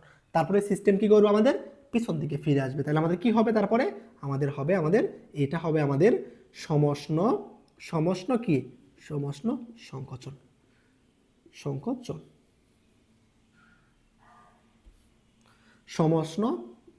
সংকোচন। তাহলে কি হলো? প্রথমে সমষ্ণ প্রসারণ, তারপরে রুদ্ধতাপীয় প্রসারণ, তারপরে সমষ্ণ সংকোচন, তারপরে আমাদের হবে কি? তারপরে আমাদের হবে এইরকম রুদ্ধতাপীয় সংকোচন। তারপরে কি হবে? রুদ্ধতাপীয় সংকোচন। বুঝলা কি হইলো? আমার একটা কার্নো ইঞ্জিনের প্রথমে একটা সমষ্ণ প্রসারণ, তারপরে একটা রুদ্ধতাপীয় প্রসারণ, তারপরে সমষ্ণ সংকোচন, তারপরে রুদ্ধতাপীয় সংকোচনের মাধ্যমে ঠিক আগের অবস্থায় ফিরে যায়। বুঝছো? মনে করি এটা এ বিন্দু, এ থেকে বিতে আমরা কিসে যাচ্ছি? সমষ্ণ প্রসারণ। বি থেকে এটা সি, সিতে কি আসতেছি? রুদ্ধতাপীয় প্রসারণে। তারপরে সি থেকে এটা ডি, সি থেকে ডি এ আসতেছি সমষ্ণ সংকোচন। আর ডি থেকে এ যাচ্ছে কি? রুদ্ধতাপীয় সংকোচন। এবার বলো তো, এ থেকে বি সমষ্ণ প্রসারণে আমাদের কি তাপমাত্রা চেঞ্জ হবে? তাপমাত্রা কি চেঞ্জ হবে? হবে না। কিসের জন্য? আমরা কি জানি সমষ্ণ মানে কি? যে এখানে তাপমাত্রা স্থির। এই প্রসারণটা কি আমাদের সমষ্ণ প্রসারণ, অর্থাৎ এখানে টি কি থাকবে? স্থির থাকবে। টি কি থাকবে? স্থির থাকবে। অর্থাৎ এই সিস্টেমে আমার যদি এখানে তাপমাত্রা T1 হয়, তাপমাত্রা যদি T1 এবং এখানে আয়তন যদি P1 V1 হয়, তাহলে যখন বিতে আসবে তখন আমাদের আয়তন P2 V2 হয়ে যাবে। অর্থাৎ এই সিস্টেমের আয়তন এবং চাপ কি আমাদের পরিবর্তন হবে, কিন্তু তাপমাত্রা কি চেঞ্জ হবে না। তাপমাত্রা এখানে আমাদের T1ই থাকবে। এবং আমরা যখন বি থেকে সিতে আসতেছি, এটা কি প্রসারণ? রুদ্ধতাপীয় প্রসারণ। রুদ্ধতাপীয় প্রসারণের ক্ষেত্রে আমাদের তাপমাত্রা কি চেঞ্জ হবে? হ্যাঁ হবে। রুদ্ধতাপীয় প্রক্রিয়ার ক্ষেত্রে আমরা কি জানি? তাপ স্থির, তাপমাত্রা তো স্থির না। তাইলে রুদ্ধতাপীয় প্রক্রিয়ায় আমাদের কি হবে? তাপমাত্রা চেঞ্জ হবে। অর্থাৎ আমরা যখন এইখানে আসবো তখন তাপমাত্রাটা কত পাবো? T2 পাবো এবং আমাদের আয়তন P3 V3 হবে। বুঝছো? এবার আমরা কি করতেছি? আবার আমরা পিছনে কি আসতেছি? ফিরে আসতেছি, তাই না? এই প্রক্রিয়াটা কি আমাদের? সমষ্ণ সংকোচন। সমষ্ণ সংকোচনে তাপমাত্রা কি চেঞ্জ হয়? হয় না। অর্থাৎ আমরা যখন এইখানে আসবো তখন তাপমাত্রা এইখানে T2 থাকলে এখানে আমাদের কি হবে? T2 হবে। বুঝছো? এখানে তাপমাত্রা T2 থাকলে আমাদের সমষ্ণ সংকোচনে তাপমাত্রা কি হবে? স্থিরই থাকবে। অর্থাৎ এইখানেও T2 তাপমাত্রা, এখানেও T2 তাপমাত্রা। ক্লিয়ার? এবার আমরা যখন এই সমষ্ণ সংকোচন থেকে আমরা রুদ্ধতাপীয় সংকোচনে যাব, তখন আমাদের তাপমাত্রা কি হবে বলতো? তখন আমাদের তাপমাত্রা চেঞ্জ হবে। এখানে রুদ্ধতাপীয় প্রক্রিয়ায় তাপমাত্রা চেঞ্জ হয়। তো এইখানে এসে আবার তাপমাত্রা আবার T1 পাবো। অর্থাৎ আমরা যেই জায়গা থেকে যেই অবস্থান থেকে যাত্রা শুরু করছিলাম ওই অবস্থানে আবার ফিরে আসতে পারছি। অর্থাৎ এখানে আমাদের কর্মদক্ষতা কত হবে? 100%। এটা আমাদের কি? Karnaugh engine. তবে এই ধরনের কোনো ইঞ্জিন কখনোই তৈরি করা সম্ভব না।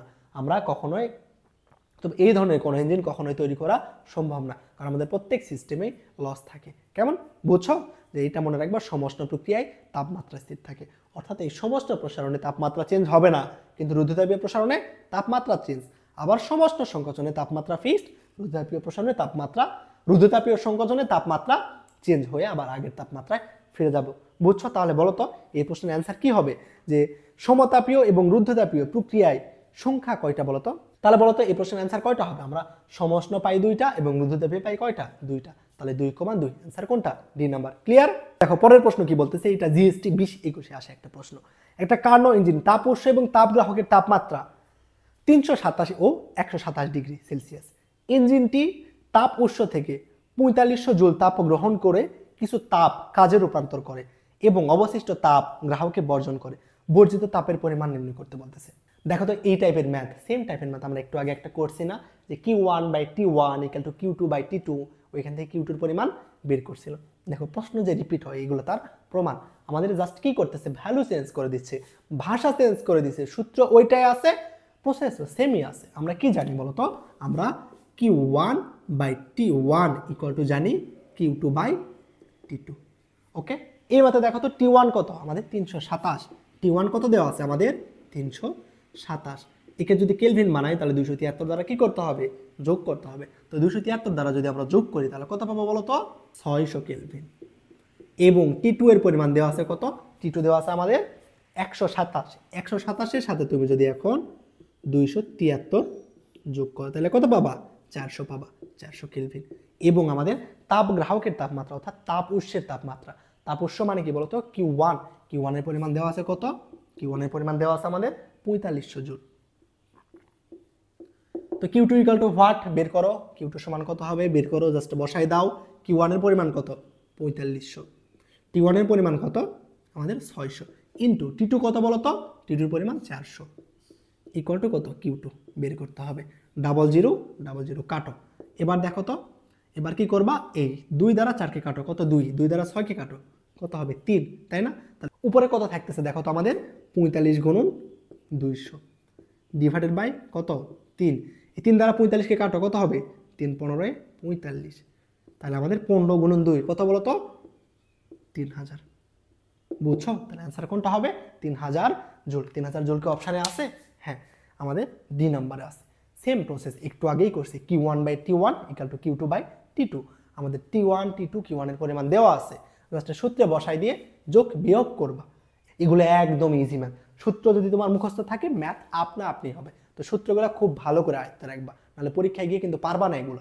পরীক্ষায় কিন্তু নতুন করে কিছু আসবে না, এই যে ক্লাস করাচ্ছি, ক্লাসে যা করাচ্ছি এগুলাই আসবে, এই টাইপ থেকে আসবে। এর থেকে বাহিরে, এই টাইপের বাহিরে আসা সম্ভব না। যে দুই একটা আসতে পারে ওগুলো তোমার পারার প্রয়োজন নেই, কিন্তু তোমাকে ক্লাসে যা করাচ্ছে এটা যদি তুমি খুব ভালো করে পড়ো, বুঝে বুঝে করো, তাহলে তুমি অবশ্যই চান্স পাবা। কিন্তু তারপরেও তোমরা অনেকেই ক্লাস করতেছো, কিন্তু সবাই কি চান্স পাবা? সবাই পাবা না। কিসের জন্য পাবা না? সেম ক্লাস সবাই করতেছো, সেম ভাবে সবাই পড়তেছো, কিন্তু তারপরে অনেকে চান্স পাবা না। কিসের জন্য পাবা না? কারণ প্র্যাকটিসের জন্য পাবা না। তোমরা যারা বেশি বেশি প্র্যাকটিস করতে হবে, চান্স পাওয়ার জন্য তোমার অনেক অনেক প্র্যাকটিস করতে হবে। বেশি বেশি প্র্যাকটিস না করলে, যেমন এইটা অনেক একটা ইজি ম্যাথ ছিল, Q1/T1 ইকুয়াল টু Q2/T2, এটা তোমার পরীক্ষার মধ্যে 30 সেকেন্ডের মধ্যে করতে হবে। তো পরীক্ষায় যখন তোমার সবগুলো চ্যাপ্টার একত্র হবে, তখন তোমার এই সূত্রই মনে হবে না, তোমার প্রসেসই মনে হবে না, এই ডাটাগুলো দেখে মাথা ঘুরে যাবে যে কেমনে করবা। এই 30 সেকেন্ডের মধ্যে তুমি ভেবে উঠতে পারবে না। এইভাবে, এই জন্য তোমরা পরীক্ষায় পারো না। কেমন? তো এই কম সময়ে পারার জন্য কি করতে হবে? বেশি বেশি প্র্যাকটিস করতে হবে এবং সূত্রগুলোকে একদম ঠোঁটস্থ মুখস্থ রাখতে হবে। তাইলে তুমি পরীক্ষায় একটা ভালো রেজাল্ট করতে পারবা, নাহলে কিন্তু ভালো রেজাল্ট করতে পারবা না। ওকে, এইটা মনে রেখে একটু ভালো করে পড়াশোনা করো, যেভাবে বলতেছি এইভাবে পড়াশোনা করো, ইনশাল্লাহ তুমি অবশ্যই চান্স পাবে। দেখো তো পরের প্রশ্ন কি বলতেছে, সমষ্ণ প্রক্রিয়ায় 1 গ্রাম কোনো গ্যাস 127 ডিগ্রি সেলসিয়াস এর আয়তন দ্বিগুণ হওয়া পর্যন্ত প্রসারিত হয়, এই ক্ষেত্রে মোট কাজ। তো সমষ্ণ প্রক্রিয়ায় কাজ নির্ণয় সূত্র কি বলতো?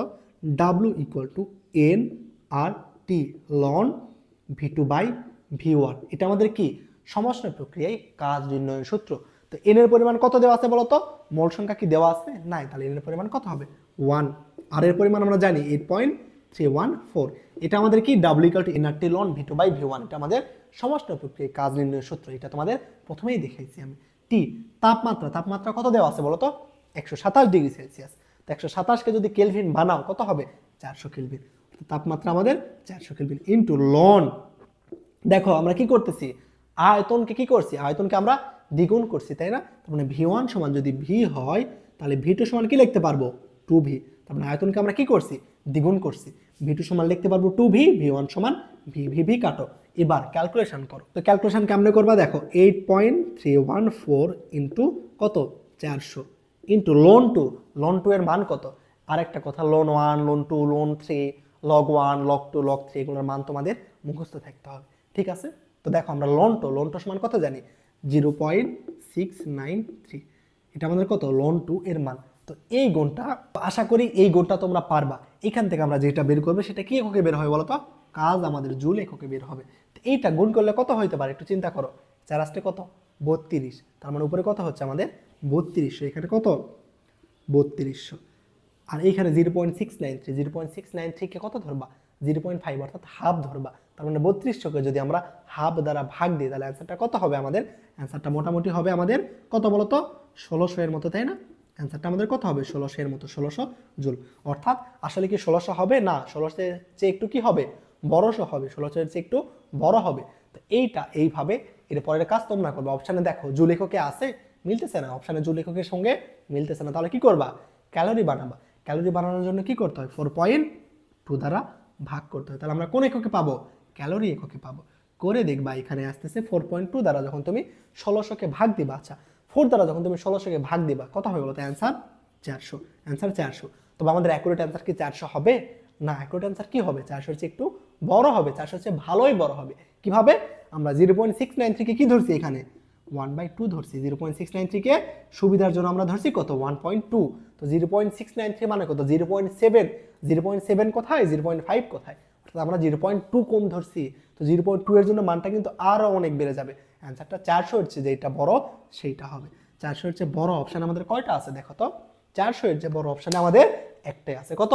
549 ক্যালোরি। অ্যান্সার হবে 549 ক্যালোরি। বুঝছো না ক্যালকুলেশন কেমন করলাম? এই প্রসেসগুলো তোমাদের শিখাইছি, এগুলো নিজে নিজে করবা। 8কে সুবিধার জন্য 8 ধরলাম, 4 দ্বারা গুণ করলাম, 4 আসতে 3200। 0.693 থেকে 0.693 কে সুবিধার জন্য হাফ ধরলাম, অর্থাৎ 0.5 ধরলাম। তাহলে 2 দ্বারা 32 চৌকে কাটো, কত হবে 1600। তাহলে 1600 আমাদের কি হচ্ছে জুল, অপশানে দেখো 1600 জুল নাই, ক্যালোরিতে আছে। এই জন্য ক্যালোরিকে জুল মানিতে 4.2 দ্বারা ভাগ করতে হয়। 4.2 দ্বারা ভাগ করলাম 1600কে, এবার সুবিধার জন্য 4.2কে আবার 4 ধরে নিচ্ছি। 1600কে 4 দ্বারা ভাগ দাও, কত হবে 400।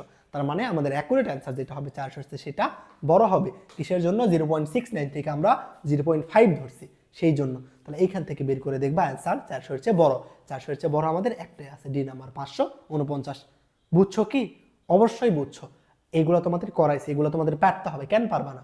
অবশ্যই পারতে হবে, এগুলো তোমাদের করাইছি আমি।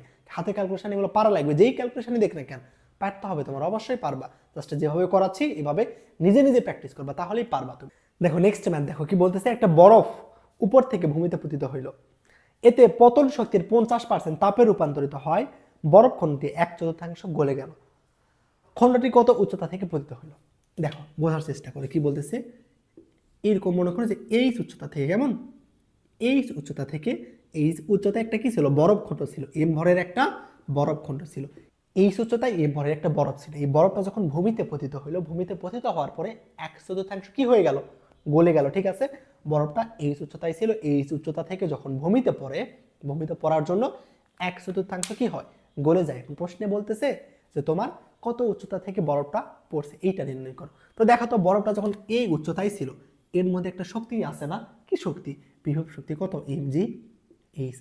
বুঝছো, বরফটা যখন এই উচ্চতায় ছিল, এর মধ্যে একটা সঞ্চিত শক্তি ছিল, যেটা কত, mg h। তো তোমার কোশ্চিনে বলতেছে তোমার এই সঞ্চিত শক্তির 50% ব্যয় হয় বরফ গলানোর জন্য। কত পার্সেন্ট শক্তি ব্যয় হয়? 50% তোমার বরফ গলানোর জন্য ব্যয় হয়। অর্থাৎ আমরা বলতে পারবো বরফ গলানোর জন্য যেই শক্তিটা ব্যয় হয়েছে সেটা mgh এর 50%। এটা বুঝলা কি বলতো? বলতো ভাইয়াকে বলতো, এটা কি বুঝছো?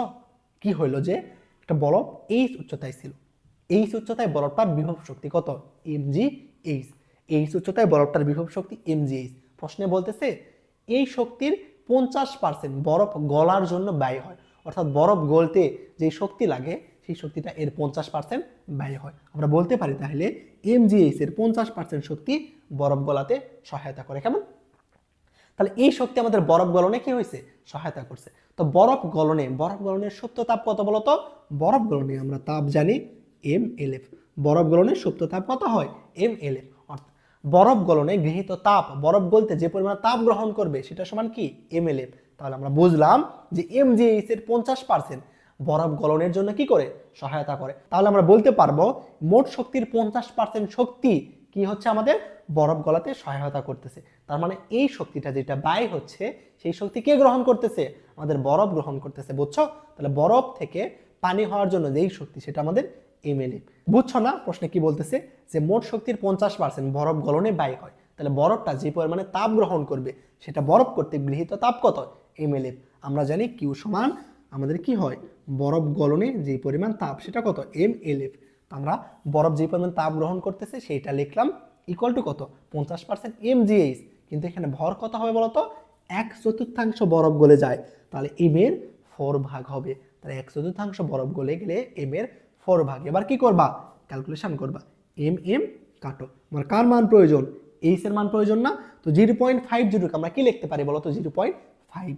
তাহলে এইখান থেকে h সমান লিখতে পারবো যে LF ডিভাইডেড বাই 4 × 0.5 × 9.8। বুঝছো? এলএফ এর মান কত, এলএফ মানে বরফ গলনের সুপ্ত তাপ কত বলতো, 3,36,000। 3,36,000 আমাদের বরফ গলনের সুপ্ত তাপ। বাকি ক্যালকুলেশন 4 × 0.5 × 9.8। এই ক্যালকুলেশন কেমনে করবা, কি করবা, এটা তোমরা নিজেরা করবা, এটা আমি তোমাদের করাই দিব না। করার পরে দেখবা অ্যান্সার আসবে 17.14 কিলোমিটার। কত আসবে, 17.14 কিলোমিটার। আমি যদি তোমাদের সব করাই দিই তাহলে তোমরা কি করবা বলো তো? তোমাদের নিজে নিজে করতে হবে, এটা নিজে নিজে চিন্তা করবা যে এই ক্যালকুলেশন কেমন হবে। এর চেয়ে অনেক বড় বড় ক্যালকুলেশন তোমাদের শিখাইছি, কেমনে চিন্তা করতে হয়, করে দেখবে অ্যান্সার আসবে 17.14 কিলোমিটার। তাহলে অ্যান্সার কোনটা হবে আমাদের, সি নাম্বার। ক্লিয়ার কি, যে একটা বরফ এই উচ্চতা থেকে পড়তেছিল, এই উচ্চতায় বরফের যেই শক্তি ছিল তার 50% বরফ গলার জন্য ব্যয় হয়েছে। তার মানে যেই শক্তিটা বরফ গলার জন্য ব্যয় হয়েছে ওই শক্তিটা কি, বরফ গ্রহণ করছে, তাই না? বরফ করতে গৃহীত তাপ কত, mLF। তাহলে বলতে পারি mLF সমান এই mgh এর 50%। ক্লিয়ার? এখান থেকে যেই মান দেওয়া আছে বসাই দিলাম, দিয়ে ক্যালকুলেশন করবা, করে বের হবে 17.14। দেখো নেক্সট প্রশ্ন দেখো, 0 ডিগ্রি সেলসিয়াস তাপমাত্রায় 273 কেজি বরফকে 0 ডিগ্রি সেলসিয়াস তাপমাত্রার পানিতে রূপান্তর করা হলে এনট্রপির পরিবর্তন কত? এনট্রপি সমান আমরা কি জানি বলতো? এনট্রপি আমরা সমান জানি ডিকিউ, এনট্রপি সমান আমরা জানি DS equal to DQ by T. আমরা এনট্রপি সমান জানি DS equal to DQ by T. তো এনট্রপির পরিবর্তন আমাদের এখানে দুই ধরনের হতে পারে। কয় ধরনের? দুই ধরনের। কেমন? কয় ধরনের হতে পারে? দুই ধরনের। একটা কি, যখন কোনো পদার্থের অবস্থার পরিবর্তন হবে, আর একটা যখন তাপমাত্রার পরিবর্তন। যখন আমাদের অবস্থার পরিবর্তন হবে, যে কোনো পদার্থের যখন কি অবস্থার পরিবর্তন, মনে রাখবো তখন আমাদের সূত্রটা কি হয় দেখো, অবস্থার, যখন অবস্থার পরিবর্তন, অবস্থার পরিবর্তন, তখন আমাদের এনট্রপি নির্ণয়ের সূত্র del S equal to dQ এর জায়গায় হবে তখন আমাদের M L F by T. এটা আমাদের কি, যখন অবস্থার পরিবর্তন হবে। অবস্থান পরিবর্তন মানে যে বোঝাচ্ছে, মনে করো বরফ, 0 ডিগ্রির বরফ 0 ডিগ্রির পানিতে রূপান্তর হলো, তাহলে জাস্ট এখানে কি পরিবর্তন হচ্ছে? অবস্থা। এখানে কি আমাদের তাপমাত্রা চেঞ্জ হচ্ছে? না, জাস্ট অবস্থার পরিবর্তন হচ্ছে। আরেকটা বিষয় মনে রাখবা, একই সাথে তাপমাত্রা এবং অবস্থা চেঞ্জ হইতে পারে না। কি একই সাথে তাপমাত্রা এবং অবস্থা চেঞ্জ হইতে পারে না? কিভাবে? দেখো, তুমি 0 ডিগ্রির বরফকে আগে তোমার 0 ডিগ্রির পানি বানাইতে হবে, তারপরে তুমি পানির তাপমাত্রা বাড়াইতে পারবা। অর্থাৎ সম্পূর্ণ বরফ গলার পরেই তুমি পানির তাপমাত্রা বাড়াইতে পারবা, তার আগে পারবা না। তাহলে বলতে পারি আমরা 0 ডিগ্রি বরফকে আমরা 0 ডিগ্রির পানি বানাইতে পারবো।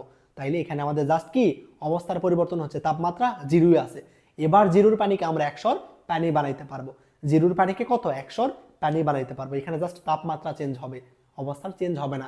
এবার 100 পানিকে আমরা 100 বাষ্প বানাইতে পারবো। এখানে জাস্ট অবস্থার পরিবর্তন, তাপমাত্রার পরিবর্তন হবে না। তো এটা খুব ভালো করে মনে রাখবা যে একই সাথে আমরা কোনো বস্তুর তাপমাত্রা এবং অবস্থার পরিবর্তন করতে পারি না। অবস্থার পরিবর্তন করলে তাপমাত্রা চেঞ্জ হবে না, তাপমাত্রা চেঞ্জ করলে অবস্থার পরিবর্তন হবে না। এটা যেন না ভুল হয়। ওকে? তাহলে যখন এরকম অবস্থার পরিবর্তন হবে তখন এনট্রপি নির্ণয় সূত্র এমএলএ বাই টি। আবার যখন তাপমাত্রার পরিবর্তন হবে, কি তাপমাত্রা, তাপমাত্রার পরিবর্তন হইলে আমাদের এনট্রপি নির্ণয় সূত্র del S equal to M S ln T two by T one. বুঝছো? আমাদের যখন কি হবে, তাপমাত্রার পরিবর্তন হবে, তখন আমাদের এনট্রপি নির্ণয় সূত্র M S ln T two by T one. এখন তোমার প্রশ্নে যদি বলা হয় যে 2 কেজির, দেখো 2 কেজি পানির তাপমাত্রা, 2 কেজি পানির তাপমাত্রা 0 ডিগ্রি সেলসিয়াস থেকে 100 ডিগ্রি সেলসিয়াসে রূপান্তর করতে কি পরিমাণে এনট্রপির পরিবর্তন হবে? এনট্রপি কত হবে? তোমাকে যদি বলা হয় 2 কেজি পানির তাপমাত্রা 0 থেকে 100 করতে এনট্রপি কত হবে, তাহলে কি করবা? এখানে কোন সূত্র ইউজ করবা? এখানে আগে দেখবা যে অবস্থার পরিবর্তন হচ্ছে নাকি তাপমাত্রার পরিবর্তন হচ্ছে। দেখো তো, 0 ডিগ্রির পানিকে 100 ডিগ্রির পানি করতেছি, তার মানে তাপমাত্রা চেঞ্জ হচ্ছে। তাপমাত্রা চেঞ্জ হলে কোন সূত্র? M S ln T two by T one. টি2 পরিমাণ কত? 100। টি1 এর পরিমাণ কত? বসাই দিবা 0, অর্থাৎ সেলসিয়াসে কেলভিন বানাবা। তাহলে টি2 মান পাইলাম, টি1 পাইলাম। এস আমাদের কি? আপেক্ষিক তাপ। পানির আপেক্ষিক তাপ কত? 4200 জুল। এবং এমটা কি বলতো? এম হচ্ছে পানির ভর। কত কেজি পানি? 2 কেজি। এম এর মান বসাই দিবা 2, এস এর মান বসাই দিবা 4200। টি2 পরিমাণ কি করবা? 100 ডিগ্রি সেলসিয়াসকে কেলভিন বানাবা 373, 0 কে বসাই দিবা 273 দিয়ে ক্যালকুলেশন করবা। তাহলে আমরা পাবো 0 পানিকে যদি 100 পানিতে রূপান্তর করি তাহলে এনট্রপি কেমন হবে। ক্লিয়ার? এবার তোমাকে যদি বলা হয় অবস্থার পরিবর্তন, তাহলে কোন সূত্র ইউজ করবা? M LF by T. এলএফটা কি আমাদের? এলএফ আমাদের সুপ্ত তাপ, বরফ গলনের সুপ্ত তাপ অথবা আমাদের বাষ্পীভবনের সুপ্ত তাপ। তো বরফ গলনের সুপ্ত তাপ কত হয়? 3,36,000। এবং আমাদের বাষ্পীভবনের সুপ্ত তাপ কত হয়? 2.26 গুণন 10⁵। মনে রাখবা এগুলো কেমন? আপেক্ষিক তাপ 4200, বরফ গলনের সুপ্ত তাপ 3,36,000 এবং আমাদের বাষ্পীভবনের সুপ্ত তাপ 2.26 গুণন 10⁵। ঠিক আছে? তাহলে চলো এবার এই এমসিকিউটা আমরা একটু দেখি। দেখো তো প্রশ্নে কি বলতেছে, 0 ডিগ্রি সেলসিয়াস তাপমাত্রার 273 কেজি বরফকে 0 ডিগ্রি তাপমাত্রার পানিতে রূপান্তর করা হলো, এনট্রপির পরিবর্তন কত? দেখো তো, অবস্থার পরিবর্তন না তাপমাত্রার পরিবর্তন? দেখো তো, জাস্ট অবস্থার পরিবর্তন হচ্ছে, তাপমাত্রা কি চেঞ্জ হচ্ছে? না, 0 ডিগ্রি বরফকে 0 পানি করতেছি। তো অবস্থার পরিবর্তন হইলে আমাদের এনট্রপির পরিবর্তন নির্ণয় সূত্র কি ছিল? M L F by T, তাই না? M L F by T. M মানে কত? বস্তুটার ভর কত? ভর কত দেওয়া আছে? 273 কেজি। এবং বরফ গলনের সুপ্ত তাপ দেখো দেওয়া আছে 3.36 গুণন 10⁵ কত? 5। 3.36 গুণন 10⁵, এটা আমাদের কি? বরফ গলনে সুপ্ত তাপ। এবং আমাদের টি এর পরিমাণ কত বলতো, 0 ডিগ্রি মানে কত, 273 কেলভিন। তো উপরের নিচে 273 মোকাবিলা করো, থাকে কত, 3.36 গুণন 10 টু দি পাওয়ার 5। 3.36 গুণন 10 টু দি পাওয়ার 5 কি আমাদের অপশানে আছে? হ্যাঁ। কত নম্বরে আছে? বি নাম্বারে। বুঝছো না? তাহলে অ্যান্সার কি হবে? B number. খুবই সহজ ম্যাথ ছিল, কেমন মনে রাখবা জাস্ট। অবস্থার পরিবর্তন হইলে এই সূত্র, তাপমাত্রার পরিবর্তন হইলে এনট্রপির জন্য এমএস লন T2/T1। এবং একই সাথে কোনো বস্তুর আমরা অবস্থা এবং তাপমাত্রা চেঞ্জ করতে পারি না। ক্লিয়ার? বুঝছো কি? আশা করি তোমরা সবাই বুঝছো বিষয়টা। নেক্সট ম্যাথ দেখো তো কি বলতেছে, যদি কোনো তাপ ইঞ্জিন থেকে তাপ বর্জিত না হয় তবে ইঞ্জিনের ক্ষমতা কেমন হবে। দেখো আমরা এটা সমান কি জানি, এটা সমান আমরা জানি 1 মাইনাস Q2/Q1 ইন্টু কত, 100%। বর্জিত তাপ কোনটা বলো তো, Q1 না Q2? অবশ্যই Q2 আমাদের কি, বর্জিত তাপ। Q1টা কি, গৃহীত তাপ। তো বর্জিত তাপ যদি পরিবর্তন না হয়, অর্থাৎ বর্জিত তাপের পরিমাণ কত, 0, আমাদের তার মানে বলতে পারবো যে Q2 কত, 0। অর্থাৎ Q2 পরিমাণ যদি 0 হয় তাহলে আমাদের অর্থাৎ Q2 পরিমাণ যদি 0 হয় তাহলে আমাদের কর্মদক্ষতা কেমন হবে দেখো তো, 1 মাইনাস 0/Q1 ইন্টু কত, 100%। তো 0 দ্বারা কোনো কিছুকে, তো উপরে 0 নিচে Q আছে, তাহলে কত হবে, 0। 1 থেকে 0 বাদ দাও, কত, 1। তাহলে 1 ইন্টু 100%, তাহলে কত হবে আমাদের বলো তো, 100%। তাহলে সেই ইঞ্জিনের কর্মদক্ষতা কত, 100%। অর্থাৎ আমাদের কোনো ইঞ্জিনে যদি তাপ বর্জিত না হয়, Q2 এর পরিমাণ 0 হয়, তাহলে সেই ইঞ্জিনের আমাদের কি হবে, কর্মদক্ষতা 100%। বুঝছো? এই ম্যাথে কি বলতেছে, একটা রেফ্রিজারেটরের কার্য সম্পাদন সহগ 2, এটি শীতল তাপাধার থেকে প্রতি চক্রে 250 জুল তাপ গ্রহণ করে। রেফ্রিজারেটরটি প্রতি চক্রে কি পরিমাণে তাপ উষ্ণ তাপাধারে বর্জিত করবে। তো রেফ্রিজারেটরের জন্য আমাদের কেওপি বা কার্য সম্পাদন সহগ কে সমান আমরা লিখতে পারি Q1 মাইনাস Q2/Q1। কি লিখতে পারি বলতো, Q1 divided by Q2 minus Q1। এটা আমাদের কি, দেখো তো, তাপ ইঞ্জিনের উল্টা কাজ। ফ্রিজ কি করে বলতো, তাপ ইঞ্জিনের জাস্ট উল্টা কাজ করে, তাই না? তাপ ইঞ্জিনে কি হয়, উচ্চ তাপমাত্রা থেকে তাপমাত্রা নিম্ন তাপমাত্রায় যায়, তাই না? আর আমাদের ফ্রিজ কি কাজ করে, ফ্রিজ আমাদের জাস্ট তার উল্টা কাজ করে, কিন্তু ফ্রিজ কি করে, উল্টা কাজ করে। ফ্রিজ আমাদের উচ্চ তাপমাত্রা থেকে তাপ গ্রহণ করে আমাদের কি করে, তাপ বর্জন করে, তাই না? তাহলে ফ্রিজটা আমাদের কি হয়, আমাদের তাপ ইঞ্জিনের ঠিক বিপরীত। তাপ ইঞ্জিনের ক্ষেত্রে এটা সমান কি ছিল, Q1 minus Q2 divided by Q1। এখানে জাস্ট তার উল্টাটা। বুঝছো? Q1টা গৃহীত তাপ, Q2টা কি, তার বর্জিত তাপ, ইন্টু 100%। তো দেখো এই প্রশ্নে কার কার মান দেওয়া আছে। এই প্রশ্নে কি বলতেছে, কার্য সম্পাদন সহগ কের মান 2 এবং বলতেছে কি দেখো তো, প্রতি চক্রে 250 জুল তাপ গ্রহণ করে। গৃহীত তাপ কি, Q1। আমরা জানি কি গৃহীত তাপ, Q1 সমান কত, 250 জুল, তাই না? Q1 সমান দেওয়া আছে 250 জুল। তাহলে বসাই দাও, এখানে আমরা কি লিখতে পারবো, 2 ইকুয়াল টু Q1 এর মান কত, 250 ডিভাইডেড বাই, দেখো Q2 মাইনাস 250। ওকে, জাস্ট কি করবা, ক্যালকুলেশন করবা, করো 2 দ্বারা এটাকে গুণ করো, তাহলে 2 ইন্টু Q2 মাইনাস 2 গুণন 250 কত হবে, তাহলে 500 ইকুয়াল টু 250। এবার কি করবা, আমরা Q2 সমান লিখতে পারবো এই 500 এই পাশে গিয়ে যদি যোগ হয়, 500 সাথে 250 যোগ করলে কত হবে, 750 ডিভাইডেড বাই 2। 2 কে 750, এবার 750 কে 2 দ্বারা ভাগ দাও, কত হবে, 375 জুল। তাহলে বুঝছো আমাদের বর্জিত তাপ কত, 375 জুল। গৃহীত তাপ কত, 250, বর্জিত তাপ কত, আমাদের 375। দেখো তো উল্টা হচ্ছে না, আমাদের এখানে কি ছিল, Q1 এর মান বড় ছিল, Q2 এর মান ছোট। এখানে উল্টাটা, Q1 এর মানই ছোট, Q2 এর মান বড়, অর্থাৎ গৃহীত তাপ কম, বর্জিত তাপ বেশি। বুঝছো? এই অধ্যায় থেকে যত টাইপের প্রশ্ন আসছে সব টাইপের প্রশ্ন তোমাদের একদম বেসিক সহ কভার করে দিচ্ছি। তোমাদের এখন কাজ, ভাইয়া যেটা পড়াইছে সেটার শর্ট নোট তৈরি করবা এবং তোমার কাছে যে প্রশ্ন ব্যাংকটা আছে সেটা খুব সুন্দর করে সলভ করবা। বুঝছো? আর এই ক্লাসটা তোমার কেমন লাগছে সেটা অবশ্যই কমেন্ট বক্সে জানাবা এবং তোমার বন্ধুদের মাঝে শেয়ার করবা। তো সবাইকে অসংখ্য ধন্যবাদ। সালামু আলাইকুম।